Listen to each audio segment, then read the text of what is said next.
You can't shame me about going to Thailand. You can't shame me about going to Africa or Portugal or Morocco. Right. Them days are over. They're over. Right. And unfortunately, a lot of black women don't believe the fat meat is greasy. But I'll tell you what, we're gonna find out for sure. Yes, I am from North Carolina. I am country, and I embrace all that. So, I'm gonna use that. Damn it, the fat meat is greasy. But you know what?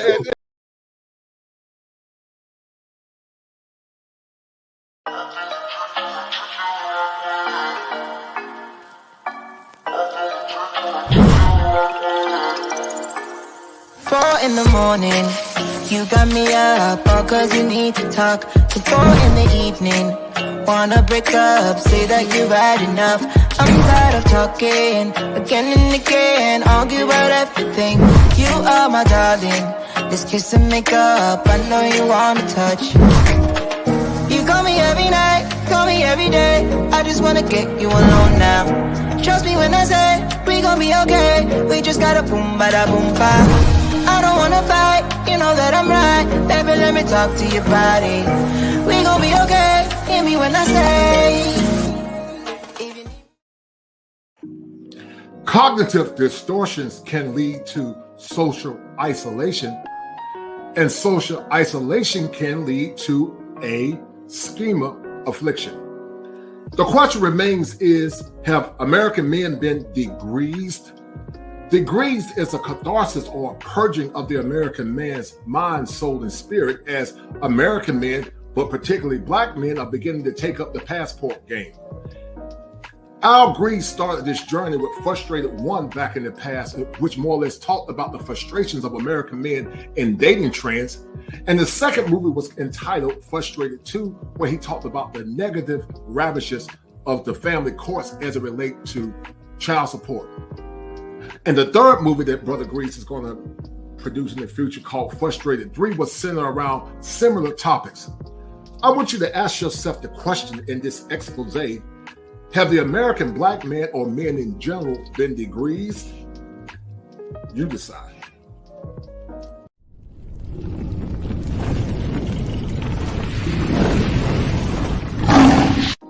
Deal with what mess exactly? Because I said that a woman should not put her life on the back burner for a boyfriend. She should not cater to a man she's not guaranteed to be with. See, comments like this are proving my point. Y'all want mothers, not girlfriends. And you know you're not going to get it from us. So you go date other races to deal with your weak ass and your bullshit and think you're flexing on us. Baby, you could never pull a bitch like me anyway. So you don't have no choice but to go to the other side. And baby, y'all are not the only ones with options. I could walk outside right now and snag me a Tom, Dick, or a Hank, best believe, and he would cater to every need. Y'all think y'all flexing by saying shit like this, oh, we date other races. Baby, best believe when we see you with that, we know exactly what it means. You could not handle a queen. And when people see my man with me, they know exactly what it means, baby. I stand for strength, power. He's an alpha. When you see a man with a black woman, know he has big energy. All right, he can handle this mouth and this ass. You're weak. You're a buster. This woman is highly proficient in sign language, shame, insult, guilt, need to be right. She was responding to a black man who commented underneath one of her videos. He said exactly why we after other races. We as men have options now and don't have to deal with this mess here. You know, I'm never offended when people say that their parents, those from Eastern cultures, Mideast, or certain religions, I am never offended when they say that they don't want their kids mixing with other cultures. I 100% understand their effort to uphold the integrity of their culture, their values, their race, their religion.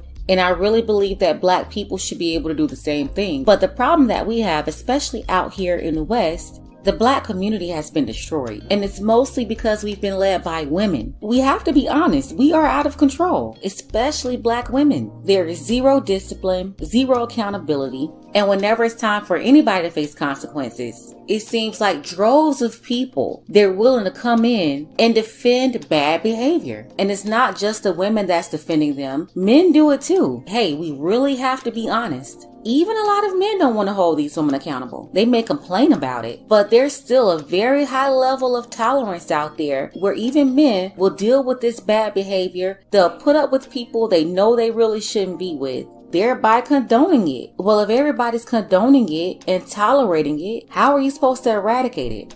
So I understand why men are turned off by today's black woman. And this woman is really showcasing that.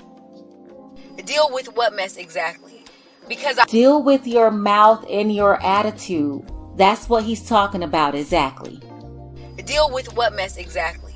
Because I said that a woman should not put her life on the back burner for a boyfriend. She should not cater to a man she's not guaranteed to be with.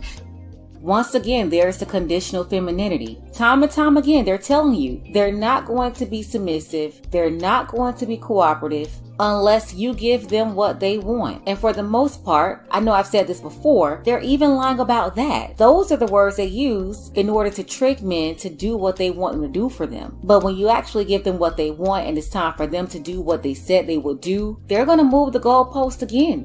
You know, you really can't believe what people say. A lot of people talk the talk, but they don't walk the walk. That's why people have to prove themselves. And when it's time for them to prove it, they fail. And this is why a lot of women in their 30s and 40s are single. See, comments like this are proving my point. Y'all want mothers, not girlfriends.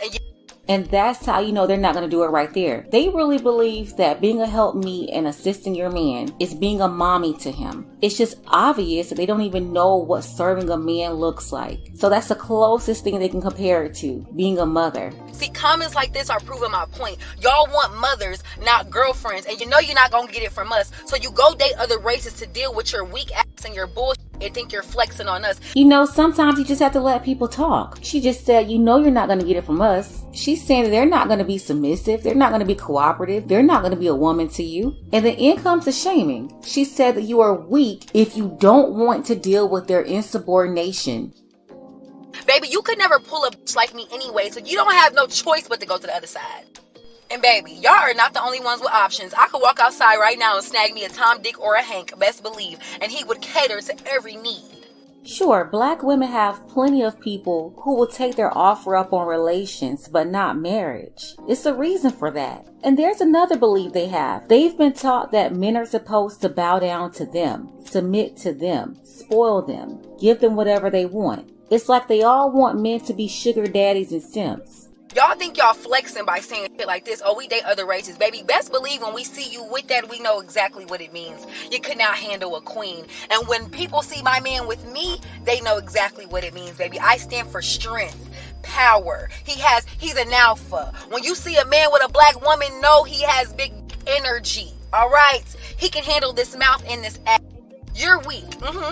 You're a buster. Yeah, she said handle them. See, this is how they get Mike Tyson out here. And then they say all black women should believe black women and all black men should protect them. And then strength and power? Women like her come off with a lot of masculinity. They see being a strong woman as acting like a man, competing with a man. But there's nothing strong about a modern woman. They think they're so strong, but they have no self-control or self-discipline. And then the big D energy comment, more shaming and insults. They always go to the man's manhood to break them down and win an argument. I know a lot of you out there believe that you can change the modern woman, but once these women hit a certain age and even before, you cannot change them. You can't mold stale bread. The best thing that any of us can do is attempt to help the younger women, but I just don't see how you're going to reform this. Yeah, you could teach a few older ones how to fool you, but this type of behavior that's in them is always going to come out. Shout out to Dark Power and Dark Winter for supporting this channel. Want to see more content? Ladies, fellas, want a balanced analysis, want the truth from a woman's perspective? Then you're going to want to subscribe to this channel and don't forget to like and share. All right. I got my man Aaron Ferris of Black Men Travels. I got my man Deacon Eric Spencer from the Black Man Options. I got Chris Strongheart from the crew. And of course, we got the Degreaser, Al Grease in the house. we got the Degreaser.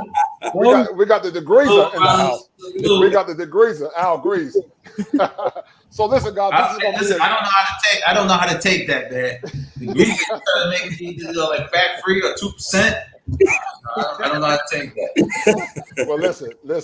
Deacon Spencer said that the fat meat was greasy, and the antidote to degreasing the toxicity in American culture is to give black men options, like black men's travel and black man's options. Al Grease, what's wrong with the modern woman? And tell me why traveling is a viable option for men and going abroad. First of all, I just want to shout out to E, my man Chris. What's up, Chris? Of course, my man. Yeah, Aaron. What's up, Aaron? If I read correctly, I saw you had actually moved out to Colombia. Yeah, I've been here 9 months. 9 months. Congrats on that, man. You live my dream. That's my dream. Get the fuck up out of here. All time, man. So congratulations on that, man. It's good to see you brothers again, man. You asked me the question, what's wrong with them? Right, what's wrong with them? Is traveling abroad a way to degrease, no pun intended, the toxicity of modern women? Go ahead, brother.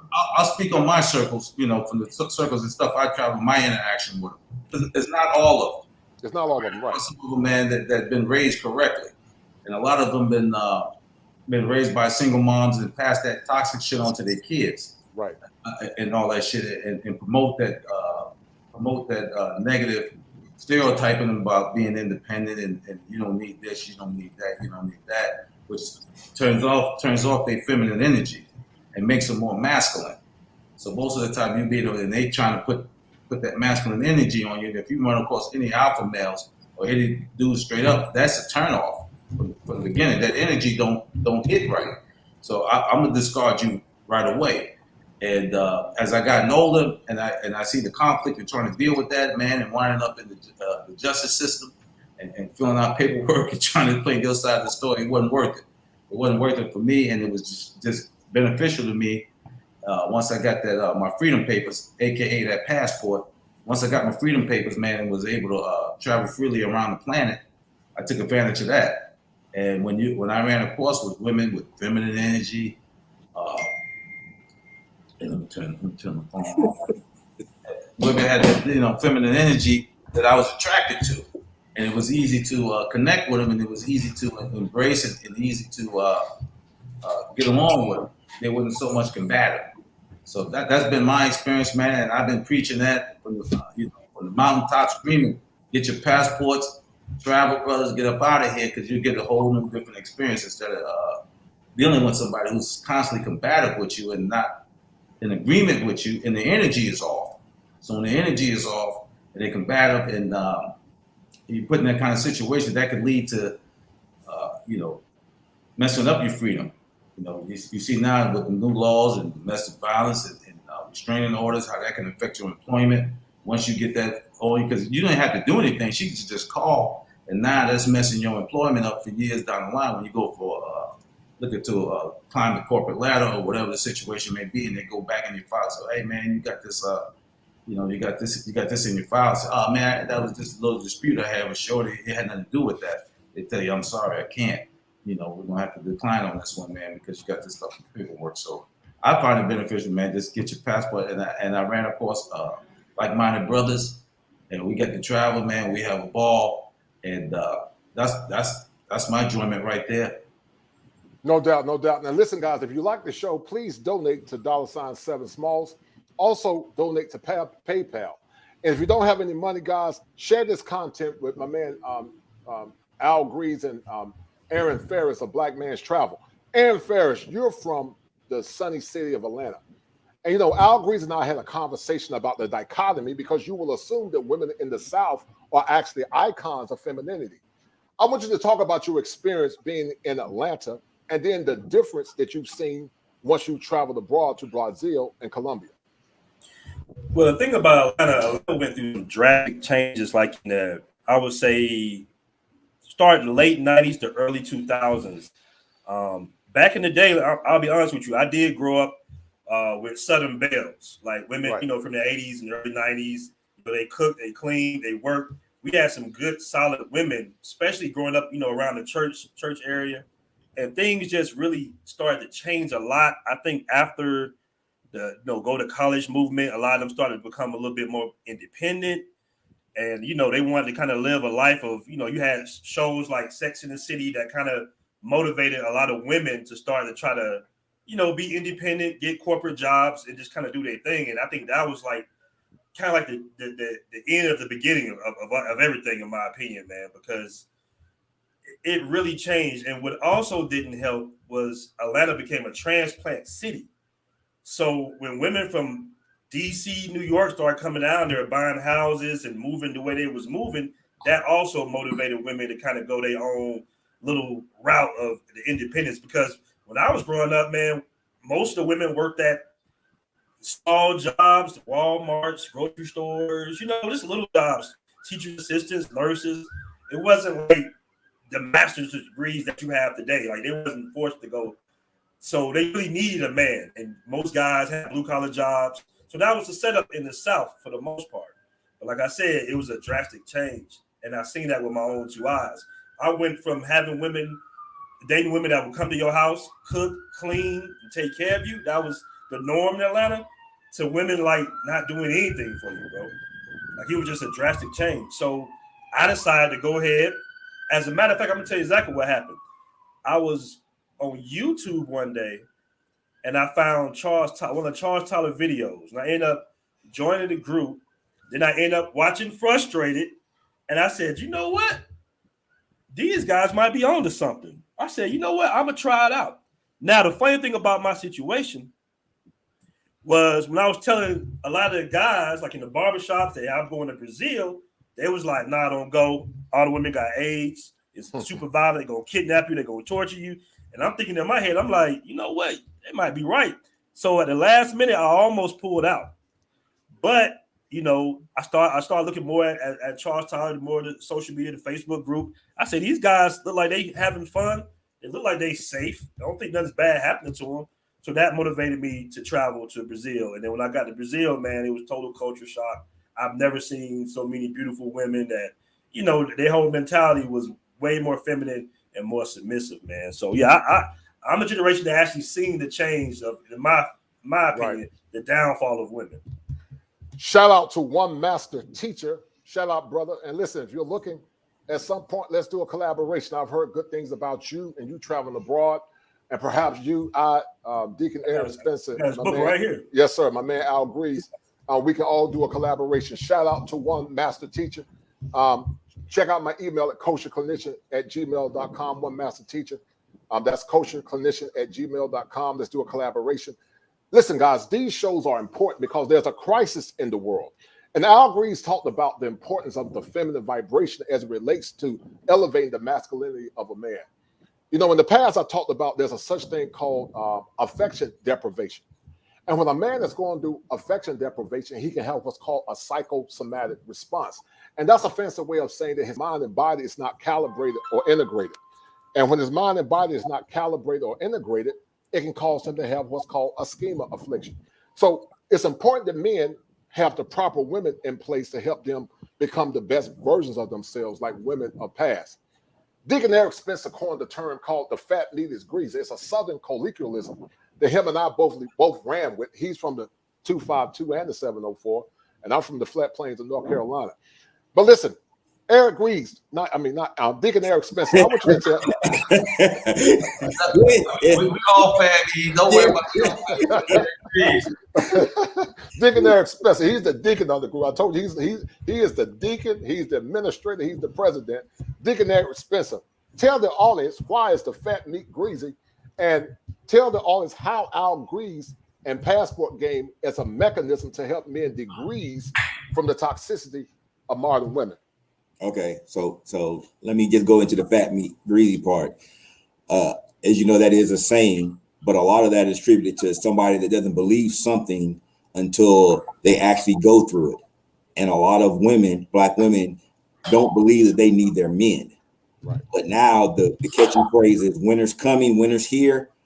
All that stuff just coincides with the saying, the fat meat is greasy. Because now the men that you need, you've been you've been talking bad about them, labeling them, mistreating them, and now those men, you say you don't need them. But now you coming up in a situation we're about to go through where you don't believe the fat meat is greasy until you get a hold of it. And a lot of them are finding out right now that all the stuff that they've been told back in the days, years, social media and whatnot isn't true.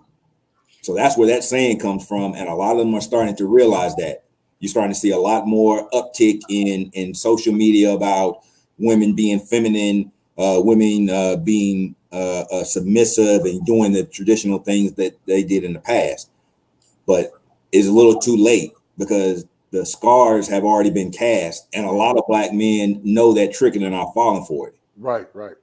Okay. So as far as the second part, the toxicity, and you and I have talked about it on multiple occasions, is that there's a mental aspect of all this trauma that we're going through that men are dealing with. And when they go someplace like Brazil, Colombia, Thailand, Africa, and they experience real femininity, they also get a real look at the actual world and how things really are versus the illusion of America. Because the illusion here is you're supposed to accept subpar women. Now, not all, but let's be honest. You know, I grew up in the South too. I saw the transition where my grandmother would cook my grandfather certain meals because that's what he wanted.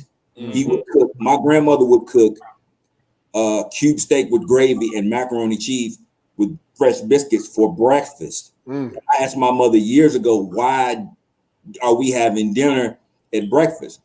And she would say, because your grandfather always wanted that type of meal for breakfast. So my grandmother cooked it.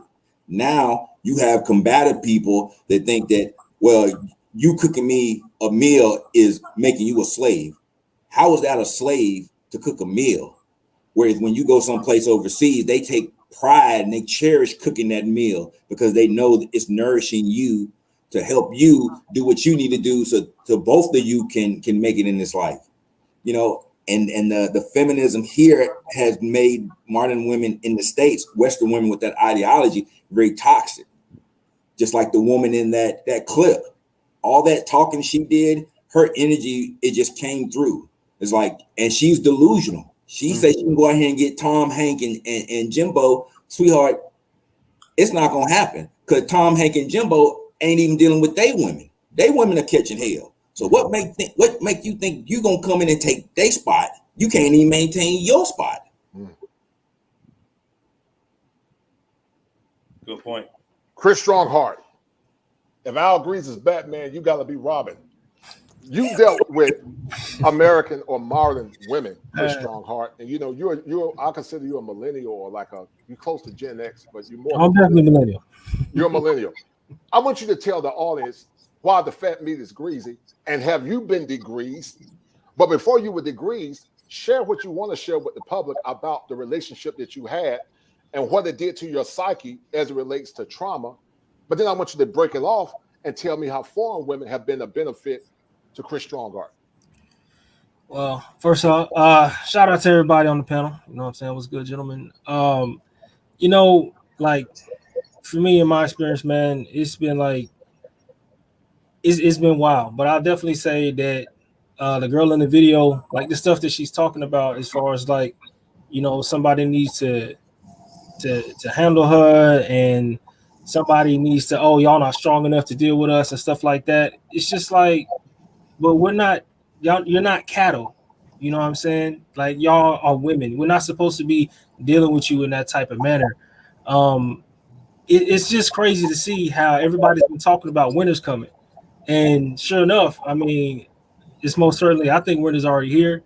Right. We're starting to see the collapse of a lot of stuff that a lot of these, you know, lovely ladies thought that they was going to be able to rely on. And that's not the case right now.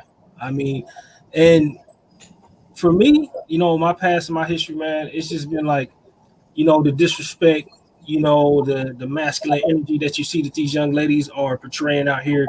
It's crazy, man, for real. But then countering that to going overseas, it's like night and day, man. You know, straight up. So going out there to Brazil, traveling around to different places, you know, like Colombia and all that different stuff. It's beautiful, bro. Like, I mean, if you, cause I'm saying, cause you'll hear, like Aaron Ferris said, you'll hear brothers try to say like, oh, don't do that, bro. Don't travel. Don't go over there because they're gonna do this to you. They're gonna do that to you. But I say, don't let anybody tell you about a place that they haven't been there. If they haven't traveled, if they haven't seen what it's about, don't listen to them. All right, because everything that they're giving you is matrix programming, okay, or matriarchal programming. Okay, you got the same things going on here, to where they're trying to keep you locked in. That's why we call it the matrix in the first place. And then when you get that first taste of freedom, going outside of your borders, understanding what's going on out here in the world and all the options that you have. She talking about options like, you know what I'm saying, like Brad is finna come pick her up. Ain't nobody finna come marry you. Cut that nonsense out. Ain't nobody finna come pick you up and marry you. Like, what is it? Brad, Enrique, Lee, they ain't coming to save you. Get that nonsense out of here. They're not coming to save you. You know what I'm saying? It's just like, oh, we got options too. Yeah, all right. So you want to have a battle of options? Let's see who wins, because you're gonna wind up single and alone. You're gonna be out there by yourself.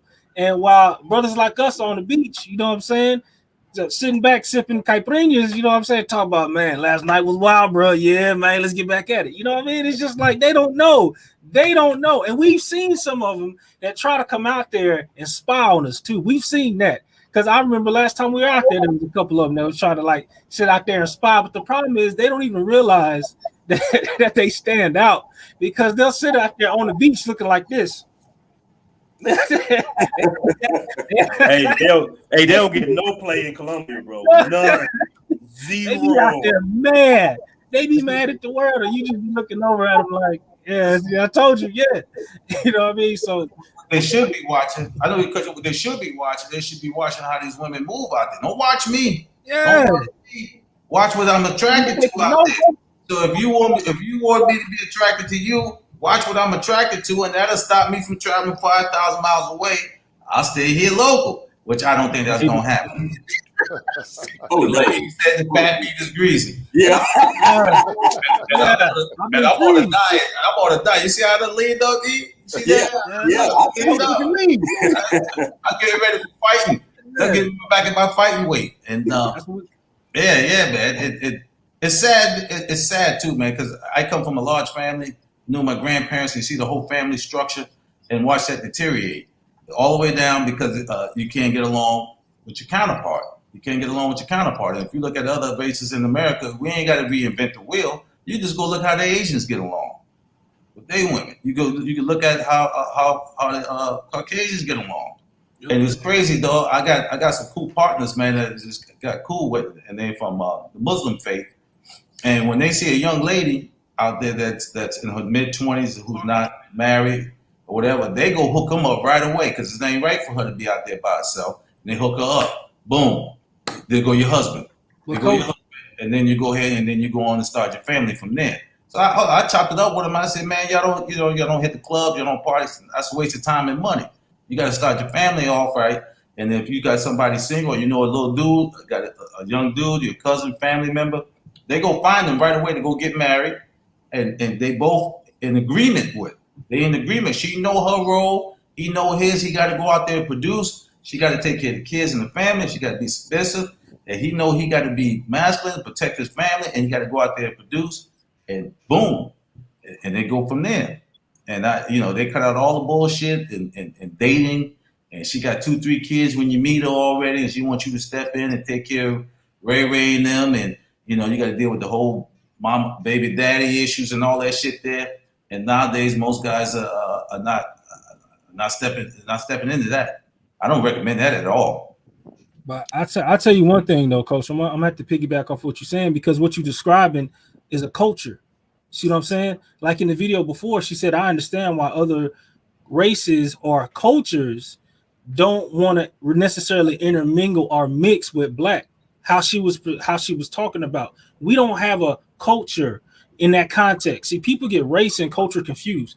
Culture is what really gives you that standing on as like a political backing, Your culture is what really holds that together. This is why these different countries are able to thrive and survive. And also why we like it so much down in Brazil is because the Brazilian culture. We know that every single girl that we have seen down in Brazil, we could definitely say that, yeah, there are IG models that will kill her as far as looks. But when you get near her and you talk to her, you'll see like, oh, I can't, her energy is completely off. Their energy comes from their culture. Right. And that's what we lack. That's why I say suppose black community. That's why I talk about that, because you have to think about it. They say stay away from black because they're saying, what are you marrying into?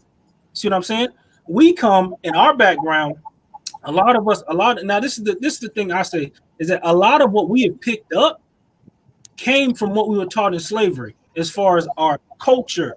All right. The root of it comes from what we picked up as what we learned from slavery and then move forward. Problem is, not enough of us are going before slavery and realizing how great we were in ancient times, because there's a lot of that ties to who we really are and our real strength. And that small percentage of the time that we was, having to be slaves, that's a whole separate situation, right? And then not enough people they don't come into that. So we lack a strong culture that produces great results, which is why you see us, brothers like us, SYSBM. That's why we traveling, because we're tired of what the culture is being pushed as, right? But we already know who the guardians of the culture are. We know who the gatekeepers of the culture are, and they got money at stake. See, that's why they can't afford to lose ground. And brothers like us, when we speak out about what's going on, they're ready to fight back because they know they got their teeth dug in. They got money involved in pushing the nonsense that keeps us in the mental shackles that we get trapped up into. With all the baby mama situations, trapping, being in the hood, brothers can't get passports because they owe child support, all kind of stuff. See, that's the type of monopoly that they're playing with you as a black man to say, oh, these are the cards you've been dealt, and you got to lose a hand, figure it out. Right. Aaron Ferris, you came to your conclusion when you traveled abroad and you saw the beauty and the femininity of Colombian, Brazilian, probably African women if you've been to Africa. I want you to tell the audience what emotional feelings you had on your first journey traveling to those foreign countries. And then I want you to tell the audience what is Passport Black Man's Travels. All right? Okay, cool. You know what, man? I was on the way up to the Christ Redeemer, and I think that's when it really hit me. You kind of like in the middle, it looked like the middle of the jungle, and it was just like something just came over me, man. And it came over me and a friend of mine from DC, and we was like, man, it's freedom. The first time in my life I felt honestly free. You know what I mean? It's hard to explain it, but when you're in America, you just have so much going on, and then as you get older, you recognize that they have certain systems in place to kind of just keep you grounded a little bit. When I'm in Brazil, I just felt like it just was astonishing to me. It had nothing really to do with the women at that point. It was just a psychological thing for myself, man, because generation after generation, as black men, our ancestors have been through so much, bro. Right. So much. And in a lot of the cases, we're still in the area. Like, my people are from Alabama. So we moved from Alabama, I'm talking about right out of slavery, Alabama to Georgia. That's not a big jump, bro. So we have all these ancestral, problems that we grow up with, alcoholism, all types of stuff, child neglect, abuse. And when I was traveling, like all that just kind of went away for that moment. Like I'm not nowhere near all this pain from all my ancestors, I come from every generation, at least on mine, not to get too personal, but all of them are alcoholics. My father, great-grandfather, grandfather. You see what I'm saying? Mm-hmm. My grandfather never left Georgia, man. Never left Georgia before he died. The first time he ever left Georgia with the Florida, he had a heart attack and died. His first time out of Georgia. My dad never left the South. So for me to come back from the ilk I came from, I'm away in Brazil. That was life-changing for me personally. Now, as far as the femininity with the women were beautiful. It was something totally different because I'm kind of used to, beautiful women having such a little bit of an edge or a little attitude, feeling themselves. In Brazil, it's like, they just feminine, beautiful women, that kind of want to serve you to a certain degree. Same thing here in Colombia. And is something to definitely fall in love with. Now, as far as Black Men Travels, I created it originally as like a blog. You know, I was just writing different articles about my experience in Brazil, and it just took off from there. I ended up doing a Facebook group, then eventually a YouTube channel. So it just kind of, you know, because I want to get the word out, because I know what we go through as men, bro. Right. You deserve more, but you have to understand that you deserve more first. That's the key, because a lot of us don't feel like, because when I was in Brazil, I was feeling guilty, like I don't deserve this. Right. I don't deserve this. Like me, I'm not rich. I ain't know, you know. So I want to get the word out to tell brothers, hey man, traveling can really change your life. Besides the women are just the icing on the cake.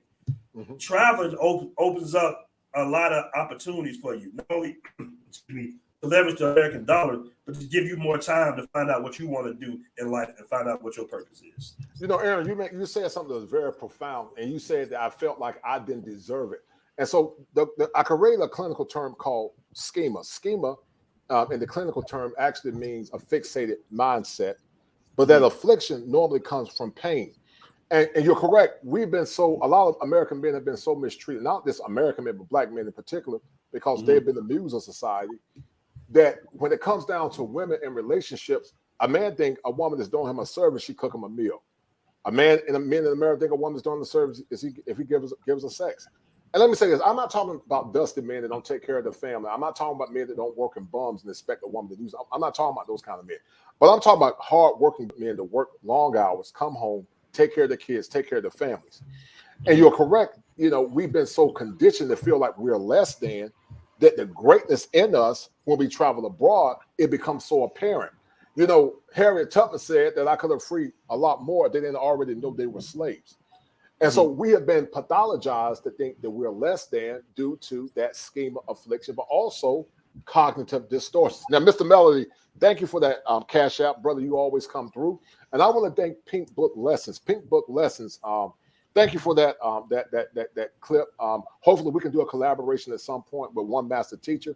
Thank you, Pink Book Lesson. That was an excellent clip, and I wanted to use it to highlight what's going on. Now, back to Deacon Eric Spencer. You know, Eric, you know, you've been very vocal. You've been on my shows a lot of times, and you know, some assume that Black men in America hate Black women, or we don't like American women, and that's not the case. Tell the audience why you feel that people continue to use those talking points where there's no evidence to the contrary. They use the same playbook. They use that because it's been working for so many years. But we live in a different age when that tactic was first introduced to us. There was no connectivity. There was no social media. There was no other outlets for us to talk to. So they're able to keep us under wraps by shaming us, cajoling us, manipulating us to stay on their program. But now with the advent of the internet and brothers like, you know, YouTube and other content creators, they're able to talk and compare notes. And with that comparison, they're finding out that they're having the same experiences that other brothers are, and they're not alone. And in that, brothers are forming up like Voltron.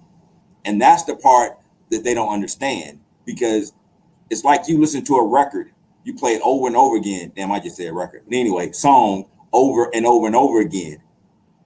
After a while, you know all the words to that song. And we've heard that song over and over and over again.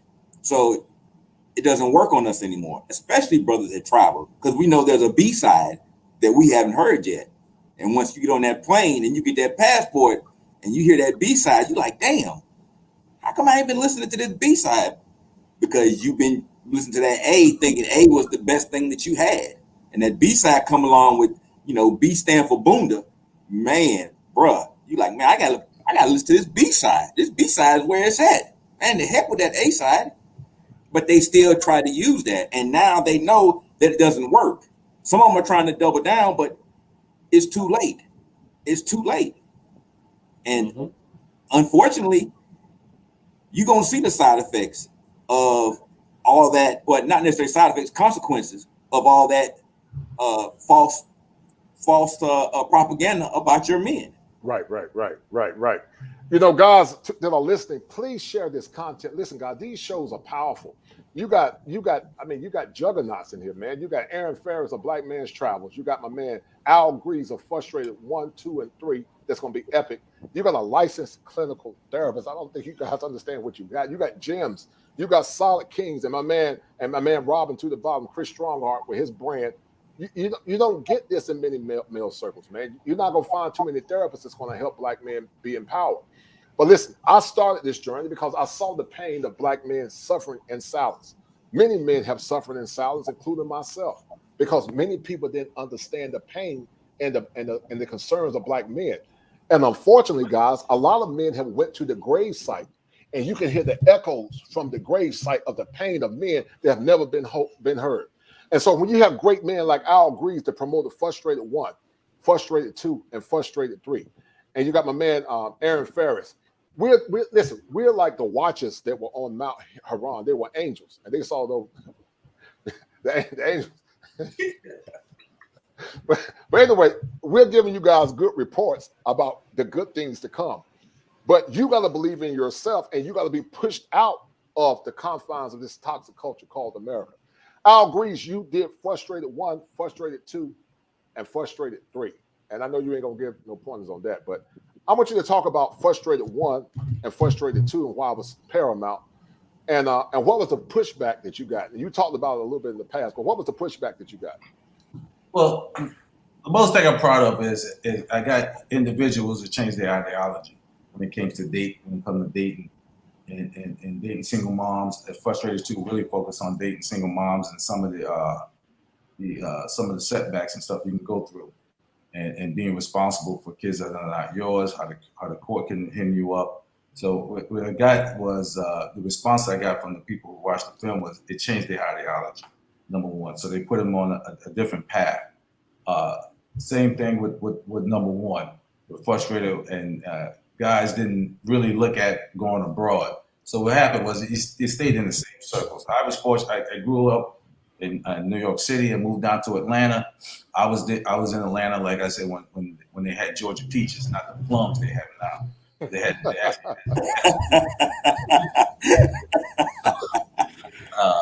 I was there, and I see was when they was in the midst of building, and I was a young kid going to college and trying to find my way, and you were seeing how the mindset of the women there was like, well, I'm going to school, I'm gonna get my degree so I can get my own shit, and not looking to work together. They wasn't in it to work together. They were for self, and I had experienced that the long way. I dated, tried living together, tried to build something, and it got to the point where I didn't want to go home. I would get off of work and like, damn, y'all want to hang out, man? Y'all want to go to Dugan's? My treat. You get some wings, whatever is my treat. And they were like, damn, what's wrong with that? Man, I want to go home. What the hell you mean, man? Because I go home and I got to deal with this shit. And I stepped back, man. I thought, he said, you know what? I'll fix this. And I started changing my philosophy. Started changing my philosophy and shit, and started looking.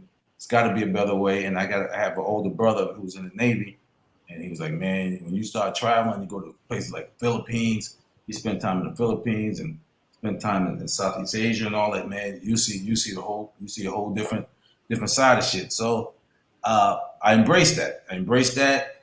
Like I said, changed my way of thinking, and that's what I'm most proud of 1 and 2, because it got guys to say, hey man, wait a minute, maybe I should look somewhere else. And they started getting passports, and along with the good brother Charles Tyler, with his show, was doing the passport challenge, challenging brothers to get passports, challenging brothers to go overseas, challenging brothers to not just Brazil, but just get out the matrix.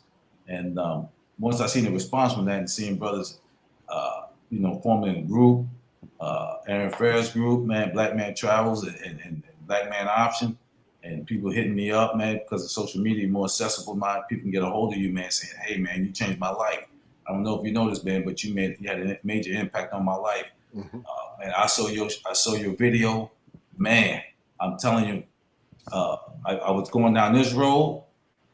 I went down this road, and I'm happy.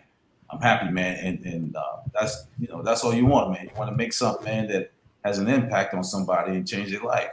And with Frustrated 1 and 2, I was able to do that. And Frustrated 3, I'm going to do the same thing and hopefully have a bigger impact and get some individuals there to really think. And that's what I'm most proud of, the kind of like eye openers and make you think about where you're going in life, because it can have a big impact on your life if you're going down the wrong road, and especially with dating right now. It's so combative and challenging now, and most guys are finding happiness going abroad and looking at other situations. You know, Frustrated 2 talked about, how can I say it? Frustrated 2 talked about paternity court, and that's one of the negative dangers in America. We just did a show last week called Injustice. Tell the audience why you came up with that show and how was it beneficial and why it got so much negative traction. You know what's crazy about Frustrated 2? I was I better share this story with you before, but I was at Starbucks. I was at Starbucks, man, and this white guy kept staring at me, and you know, I kind of taken back a little, like, why this dude keep staring at me, man? And I got my, dude staring at me, man. I got my stuff, and then as I was about to leave, he stepped to me and said, "Excuse me, man, I don't mean to bother you, but you look familiar."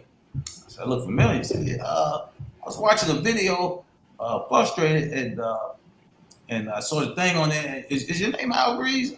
So I said, "Yeah, man." He said, "Man, you mind if I talk to you for a minute?" I said, "Man, no problem." We sat down, and he was talking about what he was going through as far as paternity fraud, not paternity fraud, excuse me, fighting to see his kids and having his kids in his life, and the exorbitant amount of money he was spending. And he was just like, he was pouring his heart out to me. And I didn't know this dude. I'm sitting there, he was just pouring his heart out to me. He said, "Man, I just think that's another topic that needs to be exposed, how they treat brothers and treat men in general when they got to go to family court, and how they're being extorted for X amount of dollars." Man, he was a firefighter. And he was like, "Man, I'm a firefighter. I'm forced to live back in my truck. Can't see my kids. They say I'm a hazard to my kids. And they taking 60% of my income and have no access to my kids." And, I was like, wow. So I went back and did the research on it. And, like I said, I found out that that's a $50 billion a year industry. And most cats don't know, especially now they talk about the whole welfare reform. Any woman receiving welfare has to have a child support case attached to it. So she can go in and just say a name, Chris Strongheart, baby, and they just boom, boom, boom, fill out the paperwork. Chris don't know what's going on. He the pappy. Yeah. and catch him years later. And he might not even be the father, but he got to fight like hell to prove his innocence. Like, yo, this is not my kid. Well, why you didn't come back? I don't even know this, bro. And you had situations like that, and you had brothers that were paying child support for kids that wasn't there because they were dating. They were dating a woman dating a single mom, and tried to do the honorable thing by, let me take little man, go get him a haircut, or you got to work. I pick him up from school, or I go get some dinner and stuff for him. And then when the relationship fell, the court feel like, well, your relationship with the kid don't have to stop. You were there, you was playing daddy, so why stop now? You got to continue. And a lot of brothers was getting hemmed up by that, paying exorbitant amounts of money for kids that's not theirs. And when you try to move on to your next relationship or start your life somewhere else, you're being handicapped by, 30, 35, 40% of your income going to somewhere else, on somebody else's kids, raising somebody else's kids. So I just try to make it informative as possible. And the response, the brothers appreciate it. A lot of them didn't know about equitable estoppel. That's the law, equitable estoppel, how they can make you pay for somebody else's kid that's not yours. They were appreciative of the information I was giving out. Even some of the women, because women realize they have sons. And they spend a lot of their money bailing their sons out through their shit. You're gonna be a grandparent one day. You're gonna be a grandparent. You don't like the issue of somebody telling you can't see your grandchild, or your son is being locked up in jail, and you got to go bail him out. So a lot of the women were appreciative of the information too. And then you got some that they didn't believe it. You lying. This is trash. And I'm not here to need anybody to validate the information. I give you the information. You can take it or leave it. As far as I'm concerned, here's the information. And as long as I could have one impact on somebody's life to save them from that shit, it's a success for me. Digging Eric Spencer, here's a comment. I want you to more or less to address it. But there's a lot of negative consternation anytime men travel abroad, and so I believe in being fair. But Miles Wilder said that Taylor was saving prostitutes, and the woman he married, the minute she left the will, divorced him, and with some white dude who's still with him now. A lot of front and passport brothers. Why the negative consternation and comments? And I want you to address that because it's always, the shaming language and the assumption that when men travel abroad, that everything they do, that there's a consequence. We know the women of all countries have issues, and women are more or less any woman. Brazilian women are not 100% perfect. But I want you to address that comment. Yeah, it's the thing about where you're not getting anything special over there. At least that's my thought process about it. First off, his commented about he married a prostitute. Well, that same thing happens here in the States. Right. They don't have the labels, but they do the exact same behavior. And not necessarily prostitute, but you're talking about different dynamics. You don't know what's going on in that country versus going on in this country. Like I tell people, I said the plays that you run in the States are not the plays that you run overseas. And that's where a lot of dudes, they don't really understand where they're going. They take that American thought process and think they're going to run down to these countries and run the same play. And what they end up doing is they end up getting caught up. Why? Because they don't have anybody to guide them in their journey. They don't have anybody to show them, say, hey, man, this is how you move, do this, do that, and do that. These guys, hey, I don't have anything negative to say. It's people's opinions. But for every person that talks about, oh, yeah, he went through this bad process and whatnot, well, maybe you chose bad. Maybe you didn't pick in the right area, But there's also people that are good. Like my man in the chat right now, unadulterated truth. I'm not going to speak his government name, but I personally know that brother. And I know he's married to a Brazilian. And they've been together for like going on 5 years. So, and they live in the States. So there's people there that counter that narrative. But really, the bottom line is back to the shaming. It's the same thing. They want to give you horror stories. They want to do everything they can to deter you from exploring your options. But the bottom line is, if you ain't never been there, you can't tell me nothing. And just because you had one dude that had one bad outcome, I know several other dudes that have better outcomes. We got a BMO brother that's getting married January 2nd to a Brazilian. We got another one that's currently dating in a long-term relationship. And we got another one that's already married and making plans to move back. But we don't advertise that because there's no need to. We don't have anything to prove to you. If you want to believe that all the things that you think about a country that you've never been to are true, and because one person had a bad experience, then that's your opinion. But when you come places with us, Black Men's Option, Black Men's Travel, we're going to give you the real deal. We're going to show you how to move. We're going to show you who to choose from, what to recognize, because you playing an away game and don't realize it. Mm-hmm. And that's what that is. A lot of those guys, it's the same thing with the PUA stuff. The same thing. It's like, you don't want us to leave the confines of the box that you put us in. Right. And when we choose to step out of that box, you got a problem with it. And it's like you go from being so-called manly to feminine. You're telling us, oh, well, you're going out there messing with prostitutes. Dude, I used to work in a strip club. I know what y'all niggas used to do up in the clubs. So what's the difference? You in there throwing money for the possibility of some sex. You ain't necessarily getting none. It's a possibility.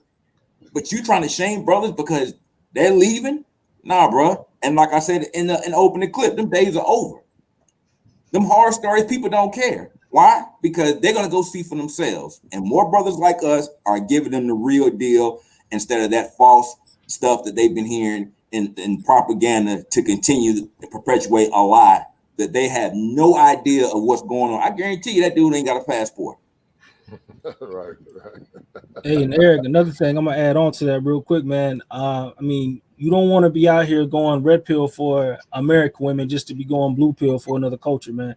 Like when you're out here traveling, you still need to have the same P's and Q's about you. Understand the red pill terminology is to save you. It's not just about trying to, let me let me bring a bunch of panel of women around and try to flex on them about what I know and make them look stupid and shame them. No, that's not about that. See, that's called messing the game up, like some people we won't mention. That's called messing up the game. You know what I'm saying? When you get out here and you understand that you are red pill awareness, that is a defense mechanism. That is to keep you safe out here in these streets and help you to vet and select women better. If you get out to one of these other countries, like say the DR, Colombia, Brazil, and you get out here and you get involved and you select a girl who is out here working as a long-term girlfriend or as a wife, family, that's on you. Facts. You made that mistake. Facts. That's on you because you're supposed to be more aware than that. She showed you who she was from the beginning, and you didn't believe it. And now she's playing true to the team. You know what I'm saying? Just like the situation with Brittany Renner. You know what I mean? Like our boy was out here in the streets and people like, why didn't nobody save him? She told the whole world who she was. And then he went out here, got the girl pregnant, and everybody's trying to be like, oh, you know, she's so horrible. She's honest. She's probably the most honest person in the whole situation. To keep it a buck, she said who she was and wrote a book about it. And then the brother is out here looking foolish in these streets because she called him up. And she even said that NBA players are stupid and y'all don't wear protection. She literally spoke into existence exactly what she was going to do and called her shot from the other side of the court and nailed it. Long range. Right. We got the lovely and the velvet, or what I say, feminine voice of Blind Guy, his wife, and their life. And she's been a kind young lady. I actually met her on the Lead Attorneys channel. She's been following my content, and I'm grateful to have you on the panel. I want you to give a feminine perspective, Blind Guy, his wife, and their life. And I want you to give some semblance to why many men are not seeing, how can I say it, valor in the American product in American women. Yes, thank you, gentlemen. Thank you, Culture Clinician, for having me on here. Salute to the rest of the panel, all the brothers in the place. Yeah, it's great to be here. You know, I wanted to chime in really specifically because this is helping me. We have 3 daughters, you know, and I have no problem with women abroad, you know, in Chile, in Colombia, Peru, Ghana, Kenya, wherever they are. But it's disheartening. It's so sad to hear, like, wait a minute. Well, who will my children have as prospects? Hold on a second. My children are singing. No, you're fine. Go ahead, sis. Okay, sorry about that. No, you're fine. You're fine. So you know, it's a two-way street. You know, we've come up as women thinking that you know, I have all these options. I stand behind all of you. Everything that you're saying, there's no argument at all. It's, you know, the writing's on the wall. We're here now, where the women felt like I can just do anything. Let me treat you bad. And of course, I smile. I've been guilty of it, you know, but I have my husband and I, we've been together so long. I've been only guilty of it with the one person. Lucky for me, he's still here, you know. Lucky for me, he was like, no, let's work through this, get yourself together. And we matured together. You know, we said, okay, let's figure out what we need to do to be a lot more honorable, not just to each other, but to the other people in our spaces. You know, like, so just like you men are saying, if I saw any one of you on the street, I would smile, you know, I would say hello. That's what you do. You know, it's a fellow person. Even better, it's a person that looks like me. Even better, it's a handsome brother, a not handsome brother. I don't care. Come through. I'm smiling. You know, we're talking. We all should be resources for each other. And unfortunately, everybody just does not have that mentality. There are a lot of women that feel like, well, he's not up to my speed because he walks like this, he looks like this. I heard a lady from Nigeria one time say, well, he chews with his mouth open. She said, who cares if he chews with his mouth open? That someone told her, like, you know, this guy chews with his mouth open. And then the Nigerian woman told her, who cares if he chews with his mouth open? You know, what else is he doing? Is he good to you? Is he a provider? Can you work together? Most of us are looking at, you know, the nonsense of, well, he chews with his mouth open. He scratches his head too much. He does this. And I grew up with 3 brothers, and a dad. So a lot of my understanding is seeing men in personal spaces, understanding what they do, that this is how men operate. Right. And a lot of people, they didn't grow. And then I had a lot of nieces and nephews. I was the younger sibling of a lot of brothers and sisters. So I saw my nephews coming up, and it's easy to say that, oh, the men don't wash their hands and they should do this like the girls do. Well, you know what? Men are different and men get things done, and men do things that I would never do. So if I am, you know, if I can look past the silly things that the media is showing us and look at the realness of what is the value in this person, in our brothers, then maybe we can keep them here. And I'm saying I, but I mean we as women here in the States. Right, right. Well, I think the guys on the panel have been degreased. They like they like the 5 blind boys from Alabama, the quartet group. They don't. They've been degreased. They've been degreased. Unfortunately, they've been degreased. And if you know anything about the 5 blind boys of Alabama, shout out to J.S. Huggins. And once again, thanks Pink Book Lessons for sharing your content. But they've been degreased because the writing is on the wall.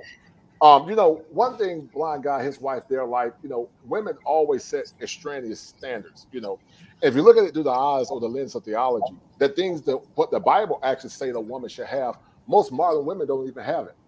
But the problem is they still expect men to operate on a 1940s, 50s hard drive, provider, protector, leader, and give his life, because that's a man's submission to a woman.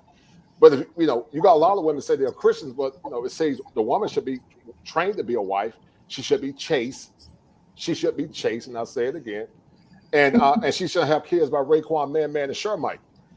But the problem is, which scripture was that with Ray, Man, and Shermite? Well, that's the book. That's the book, chapter 15. That's the book of the kosher clinician. Yeah. But my point is, we keep, I did a show a couple of weeks ago with BJS Ipmore, Deacon Eric Spencer, and Sean James, and it's called The Mental Taxation. What is taxation without representation in the mental breaking of the American man? And so American men have been taxated and they have been broken, but they're not getting the things in return that they want. And see, in clinical psychology, needs drive behaviors. A feminine woman will actually raise the vibrational energy of a man. I'll agree to what you talk about in a minute. But most men don't get feminine women in America. They get a headache. The scriptures say that a quarrelsome and a contentious woman will run a man to a rooftop. You got men that come home and sit in their cars because they don't even want to go and deal with their wives because they're very toxic. And so you got a new movement going on, blind guy, his wife, in their life called the femininity movement. Right. But most guys don't believe it. Most guys believe it's fake. They believe, like Deacon Eric Spencer said, because the winter is coming, women have more or less went to their default mechanism, which is survival.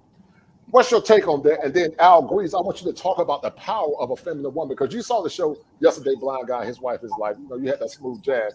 And that was a good show, and I'm glad you checked in. And please share that with multiple women. But Al agrees. I want you to tell the audience, why is a feminine woman so important?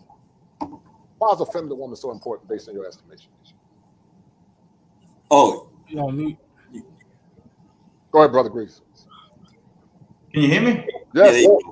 Oh, yeah. I said I can tell you why she's important to me.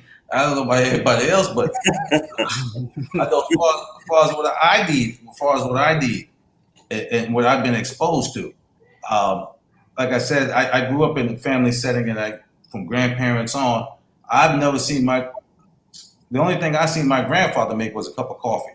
And I seen situations where him and my grandmother were going at it, had disagreements, and she never stopped performing her wifely duties, and he never stopped performing his duties. And even though they had disagreements, this your grandfather, go get this for your grandfather, go do this.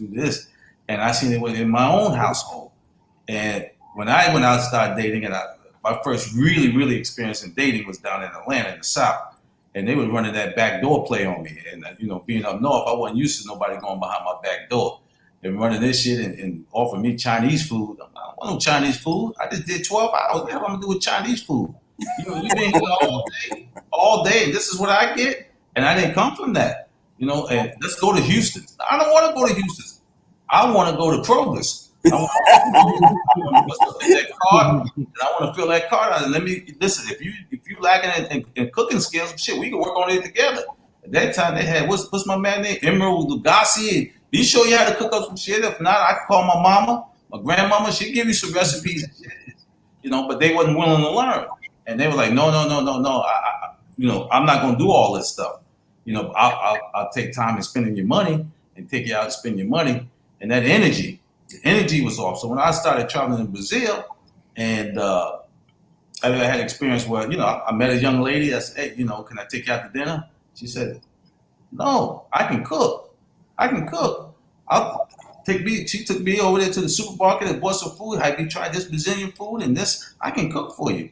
And cooked. And she said, you sit down here, bought me a beer, put my feet up. And I was sitting there watching TV while she was bagging them pots and pans and making me a nice meal. And that energy hit me like that. This calm, my blood pressure went down, all that shit just went down. And I was real appreciative of her that she really wanted to take the time out and, number one, save me some money. And she's like, you ain't got to go in the restaurant and spend all that money. I can go cook. And the fact that she took time out and wanted to make me a decent meal. So I was real appreciative of that, and that gave up different energy. So when it came time to reciprocate, hey, I know you don't know about this. Can we go over here? I take you over here and let's go see this. And no way, I got cab, Uber, and all that stuff there. And she was like, you sure? Yeah. So I found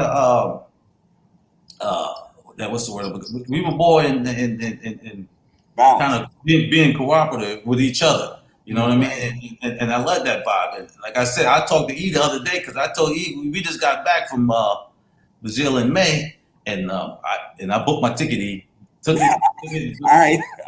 Booked every living quarters, booked everything secure.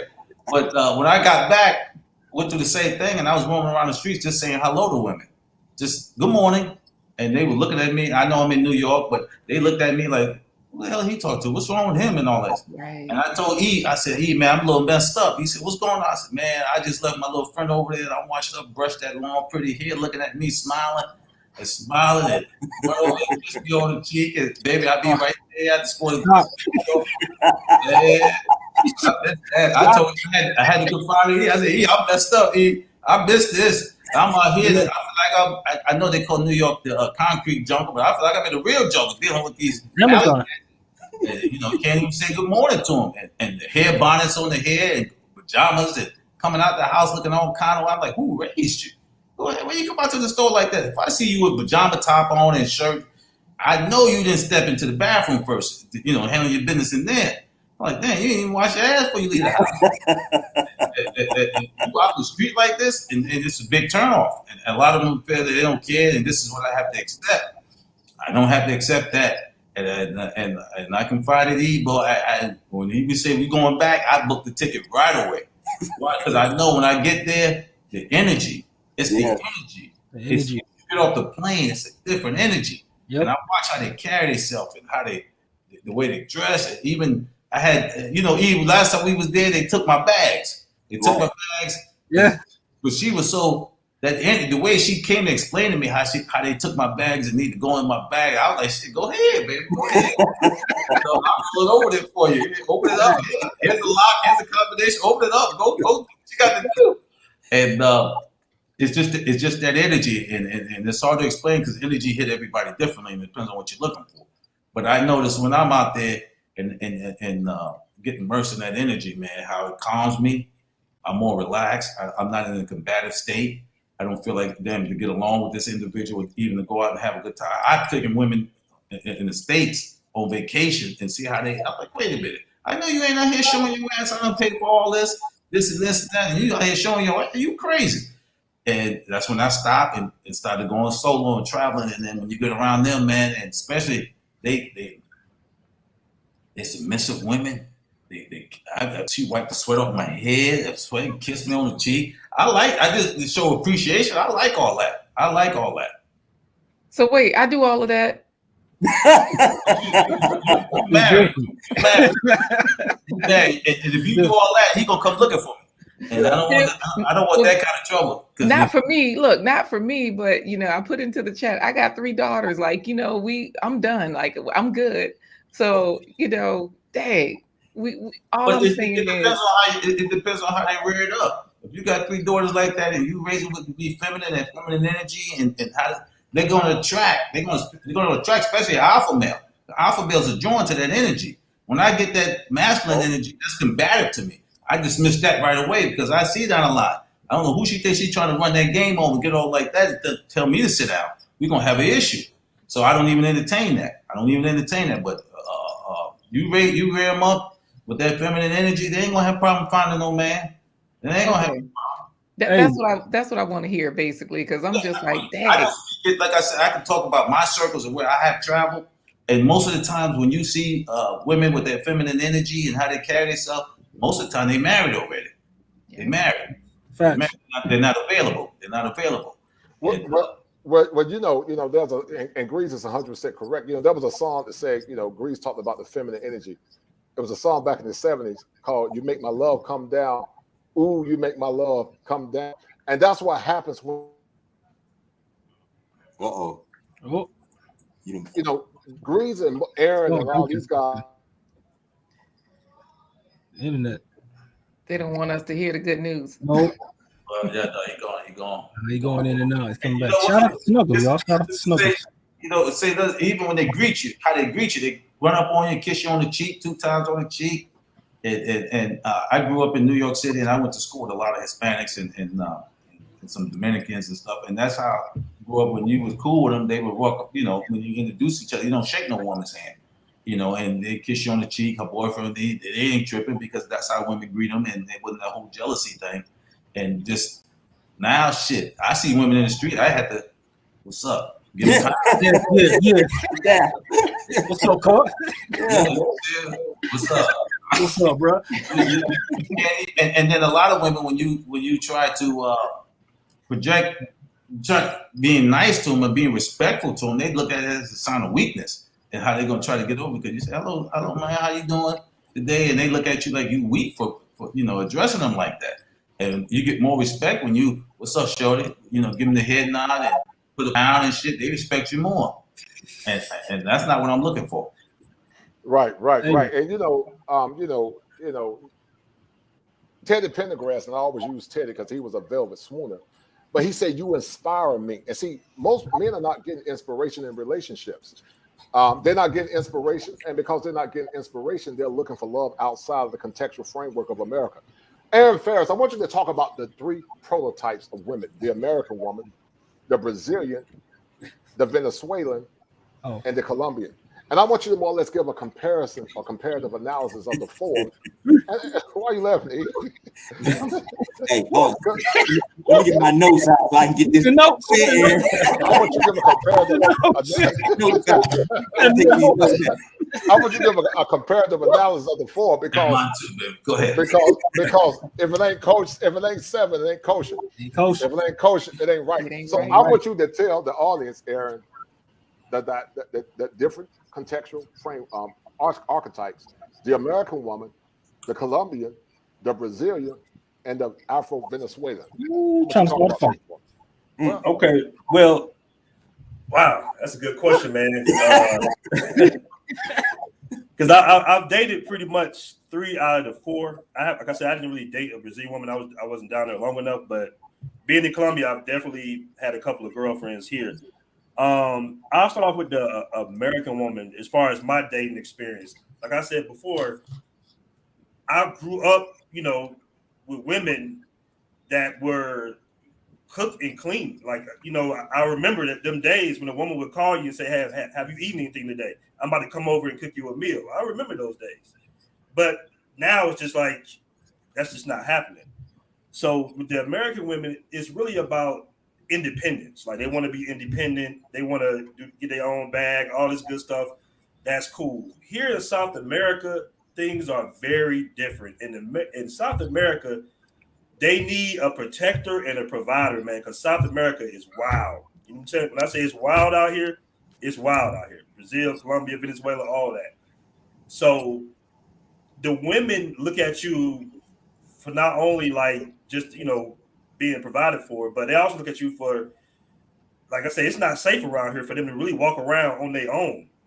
So the necessity of needing a man is way more important. In America, they feel safe. They can call the police. They can do what they want to do. In South America, they got to have a man around, period. That's just the way it is. So I'm going to say, from my experiences, the Colombian women are like really, really possessive and kind of crazy, bro. You know what I'm saying? Like, they really put them they put them fingers in you real hard, really fast. Like, you got to be their man, you got to be their boyfriend, you got to be their dude off rip. That's what it is. And the good thing about living here in South America is the fact that, I'm an older guy, I'm 40 years old, but the women I date are going to be 20, 21, 22, 23, no kids. So, we still kind of move in that right order. You still get to be able to start a family and a legacy with a good woman. So that's like one of the biggest differences I see is the fact that if you're in America, you kind of almost forced to date women around your age, in your age group to a certain degree. You know what I'm saying? Like, they'll look at you sideways if you come in and pull up with a pretty 23-year-old, and you 40 something. Here, it's just the norm. Like, Colombia is known to be like a man's paradise, man. It's really just beautiful women everywhere out here. Now, the Venezuelan women are very, very laid back. Like, they're very laid back. They're very feminine. I mean, they cook really well. They're very beautiful. Venezuelan women have a little bit more Afro in them. So nice bodies, not a lot of plastic surgery on them like that. And they're just sweet, man. I think that's what throws you off. It throws you off, like, these women trying to literally feed you. Like, pick up a plate of food, fix it, and literally try to feed you. It sets you back a little bit. And it's a beautiful thing, man. It's a beautiful thing. There's women everywhere out here, bro. So that's just my comparisons right there. All right, blind guy. You're in a good situation out here. I'll put it to you that way. Right. Blind guy, his wife, their life. Okay, so fine. Y'all brothers are degrees. Yeah, we define blind boys in Alabama, but I'm married. But I need some husbands for my daughters. Yeah, I need some husbands too. I got 3 girls. At least let some brothers here know that there are a few good ones. I think there are plenty of good men left. According to some studies, 29% of men are virgins. So what does that tell you? They're not even getting any action because, a lot of modern women don't see them as being good enough. 29%. Yes, Dr. Tia Johnson, and shout out to him, actually did studies about how women have what I call a condition called carnal hypergamy. And carnal hypergamy is the worst type of hypergamy because it doesn't see the man as anything valuable. It only sees him as a commodity. And because of that, a lot of men have that schema affliction where they feel like they're not worth anything. And so therefore they invert within. But see, women have the power to raise the vibrational level of a man. And blind guy, his wife, their life, we talked about fake femininity. What's your take on that comment regarding fake femininity? And shout out once again to the lead attorney. I would have never knew about you, dear, if I hadn't went on his platform. So shout out to the lead attorney. And I made my own thumbnail this time, brother. So you ain't got to. But go ahead, sister. Oh, you want me to speak on fake femininity? Yes, ma'am. I want you to speak on. From the women's perspective, the ones that are out here, just doing it till they get the marriage certificate, the house, the whatever, and then they turn. You're saying like that those women, right? Right. We call it the chameleon effect. Right. I mean, to me, everything, not everything, but a lot of it, I feel like is from the social, the main media, all the different streams. Like, this is what they see. Like, they focus a lot on the wedding. They aren't shown the marriage. The few times that we were shown the marriage, it was in the Cosby Show or, a few different television shows that were sort of lofty and hard to grasp because the dad is a doctor, the mom is a lawyer. What are the chances of that? Then, of course, when you got down to some of the regular people like Moesha, I think when she had 2 parents in the home, then you started seeing some regular stuff. You know what I mean? But either way, you don't, those shows, they came and they went. And what you have a lot more of, and let's just say those shows came on once a week, right? And then you have a lot more of right now, Instagram, Facebook, everybody only showing the highlights. People never show people never show, I'm laughing at AJ's road tripping. People never show like the everyday, okay, I have to figure out how to take my husband to work or pick him up from work in time for both of us to get to the violin recital. That's a regular thing that happens for us and our family, for a lot of other people and their families. And it can cause some issues when I'm like, okay, I'm on the way.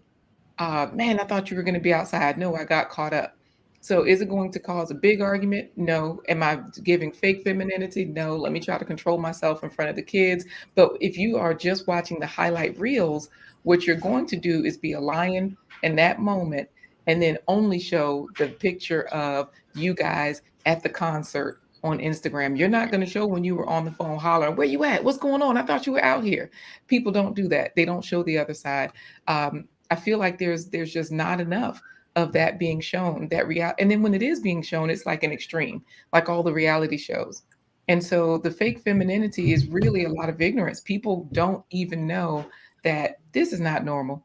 It's not accepted because you're breaking up your homes, you're separating from each other. Your children don't like you don't like them, or whatever's happening in your personal spaces. And yeah, it's just the fake femininity, it is real, but I also feel like it's externally pushed upon people, and then they're ignorant to even realize, what is this? Why am I not as happy as the pictures?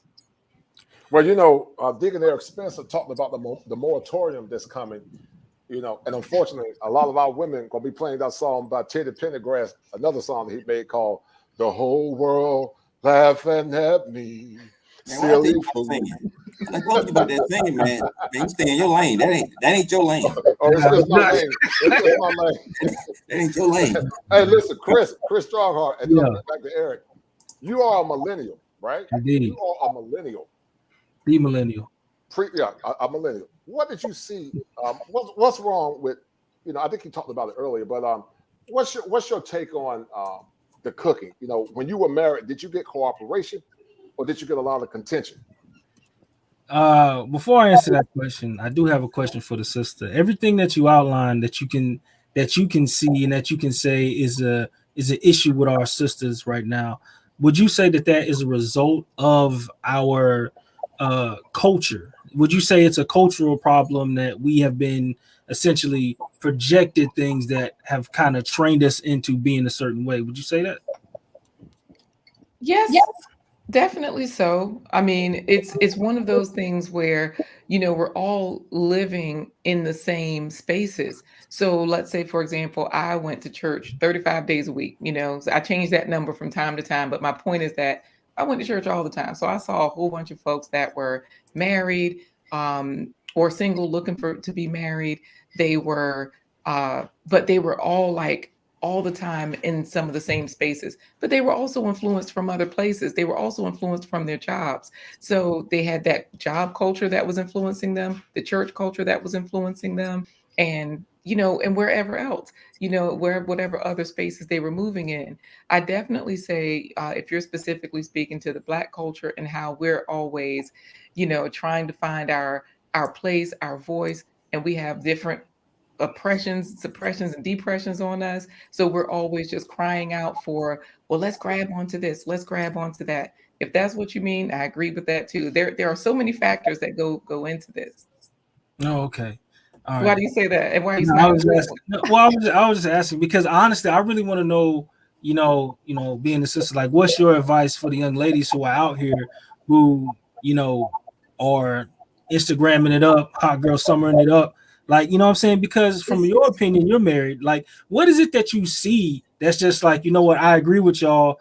We need to do something. So if you could tell the young sisters out here, the two of them that may be listening, what would you tell them? But and that's the thing. That's where, like in the example I was just giving, really, people just have to be more realistic. Everybody has to get out of the reality world where they're on Instagram 1 minute, but they're at work. Glean from the people at your job. I've learned so much when I was in a job setting. I've learned so much when I was over here with other parents. And I tell people, these are conversations that I have one-on-one with folks all the time. I'll give you an example. I had a family member. She wanted to move out, but it was like that Instagram idea. I got to get furniture. I got to do this. And I said, well, have you checked out any videos on moving out? There are a lot of people with information on that, not just Instagrams, style pictures and little tours where they're showing their fabulous life and they're not talking about hard costs and the reality of it. So a lot of times I definitely direct people to real life.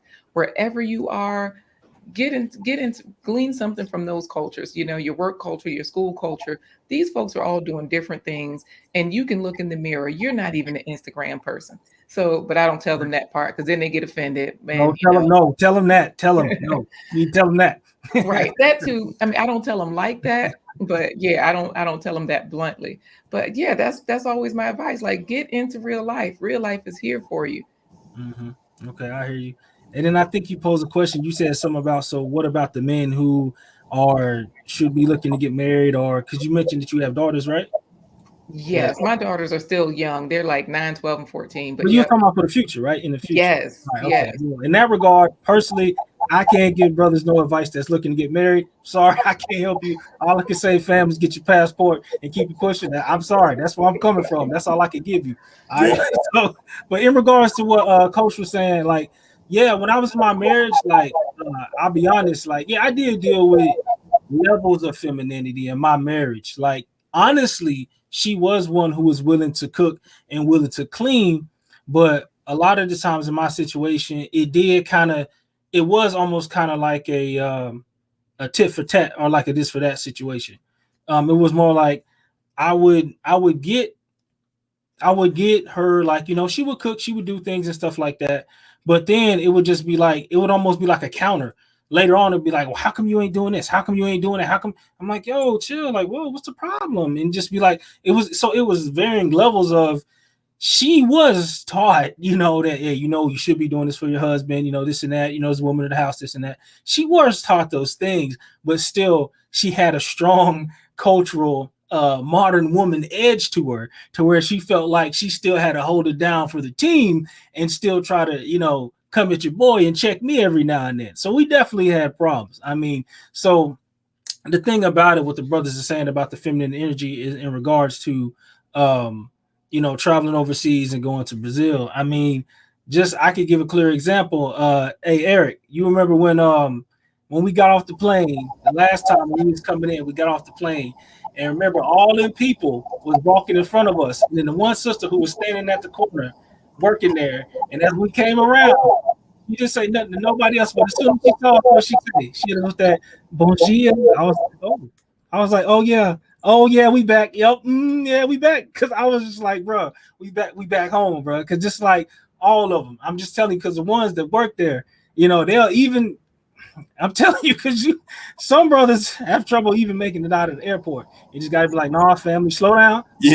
Like, till you get to the beach, relax. Like, one of our brothers, we had to tell him, he just like, oh man, look at that one. I'm like, relax. Calm down. You ain't even started yet. Like, just wait till we get down to the beach, and then we'll start to negotiate terms, bro. Because I'm telling you, it's a life-changing situation. Now, I personally don't have any direct, vitriol for our sisters out here in the States. I want y'all to do better, you know what I'm saying? And I want y'all to be able to have success in what it is that y'all do. But as a result of how things have shaped out culturally, like, understand that, there's brothers who just like, hey, we just taking our ball going a different direction, because it's just like, we're not waiting for the change. That's the thing. Y'all could all come together, the coalition of sisters, and say, this is what we need to do to change, and we need to do this to be better to our black men. That's cool. But we already know how long litigation takes. And guess what? We're not waiting for the final rule to come down. So we gonna head it overseas on the beach, sipping a caipirinha while y'all figure all that out. We got it. We good. You know what I'm saying? So that's how I'm coming, and that's where I'm coming from. Shout out to Snuggles, you know what I'm saying? Keeping the chat live, you know what I mean? Snuggles, hold it down. But yeah, that's where I'm coming from as far as that goes, man. When the fat woman is singing and she got some Ricola cough drops, because the 5 blind boys of Alabama are looking for joy and love outside the confines of America. Al Green, you talked a lot about the struggles of American men. And I want you to share with the audience the range of emotions that you had on your first trip to Brazil. And then, Aaron, I want you to talk about, did you cry? Because Blind Guy, his wife, American Brazilian, shout out to that brother. I love that brother, his beautiful wife, Talita. He said he cried. But Al Grease, what emotions did you have? And then, Aaron, I want you to talk about the emotions that you have had as well.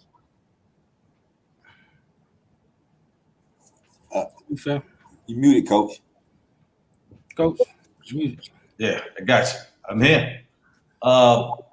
first time I went out there, I didn't know what to expect, and it was like a little culture shock, a little bit, and I was surprised to see so many people that look like me out there, and that was the first thing. I said, okay, I see so many people, and then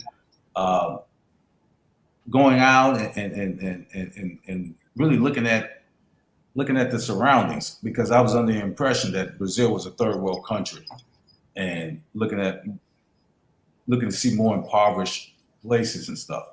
So when I got there, I didn't see that. And then I appreciate the fact that I could walk across the street and go to the beach and not have to pay for that shit like I got to do here. And I was like, okay, the beach is there. I can sit down on the beach, and I see all the beautiful women out there, and everybody was friendly. And so the environment I was surrounded, because I had the same, I got the same story that it's gonna be dangerous. I ain't gonna make it back. Somebody gonna do something, rob me or hurt me or something like that. And what I experienced was something totally opposite. And I had individuals coming up to me, knowing that I was from America, being friendly, being hospitable, offering, show me around, make sure I experienced some of the cultural aspect of Brazil that they wanted me to see, besides the cookie cutter stuff, like seeing the Statue of Christ and all that. And you go over here, go down to Lapa, you can go over here, go over there. And being from New York, you've been taken back because we don't roll like that. I don't know you. I can't roll with you like that. But I kind of let my guard down a little bit and learned to experience what I traveled 5,000 miles, so I want to experience what they had to offer. And the people were so friendly there, and they took me around. And I knew some guys that wanted to introduce me to their sisters. And you married? First thing they ask you married? You got babies? No. Oh, I got a beautiful sister. My wife got a gorgeous sister. They want to connect you. You got to have family. And I seen how important family was to them over there as well. And not just your immediate family, but also your extended family. And I had a great time. Now, I didn't cry because I was exhausted. And I did so much ripping and running and grinding and pounding, I couldn't wait to get back on the plane because I was exhausted. If I don't get the hell out of here, man, I don't think I'm going to make it. Yeah. Yeah.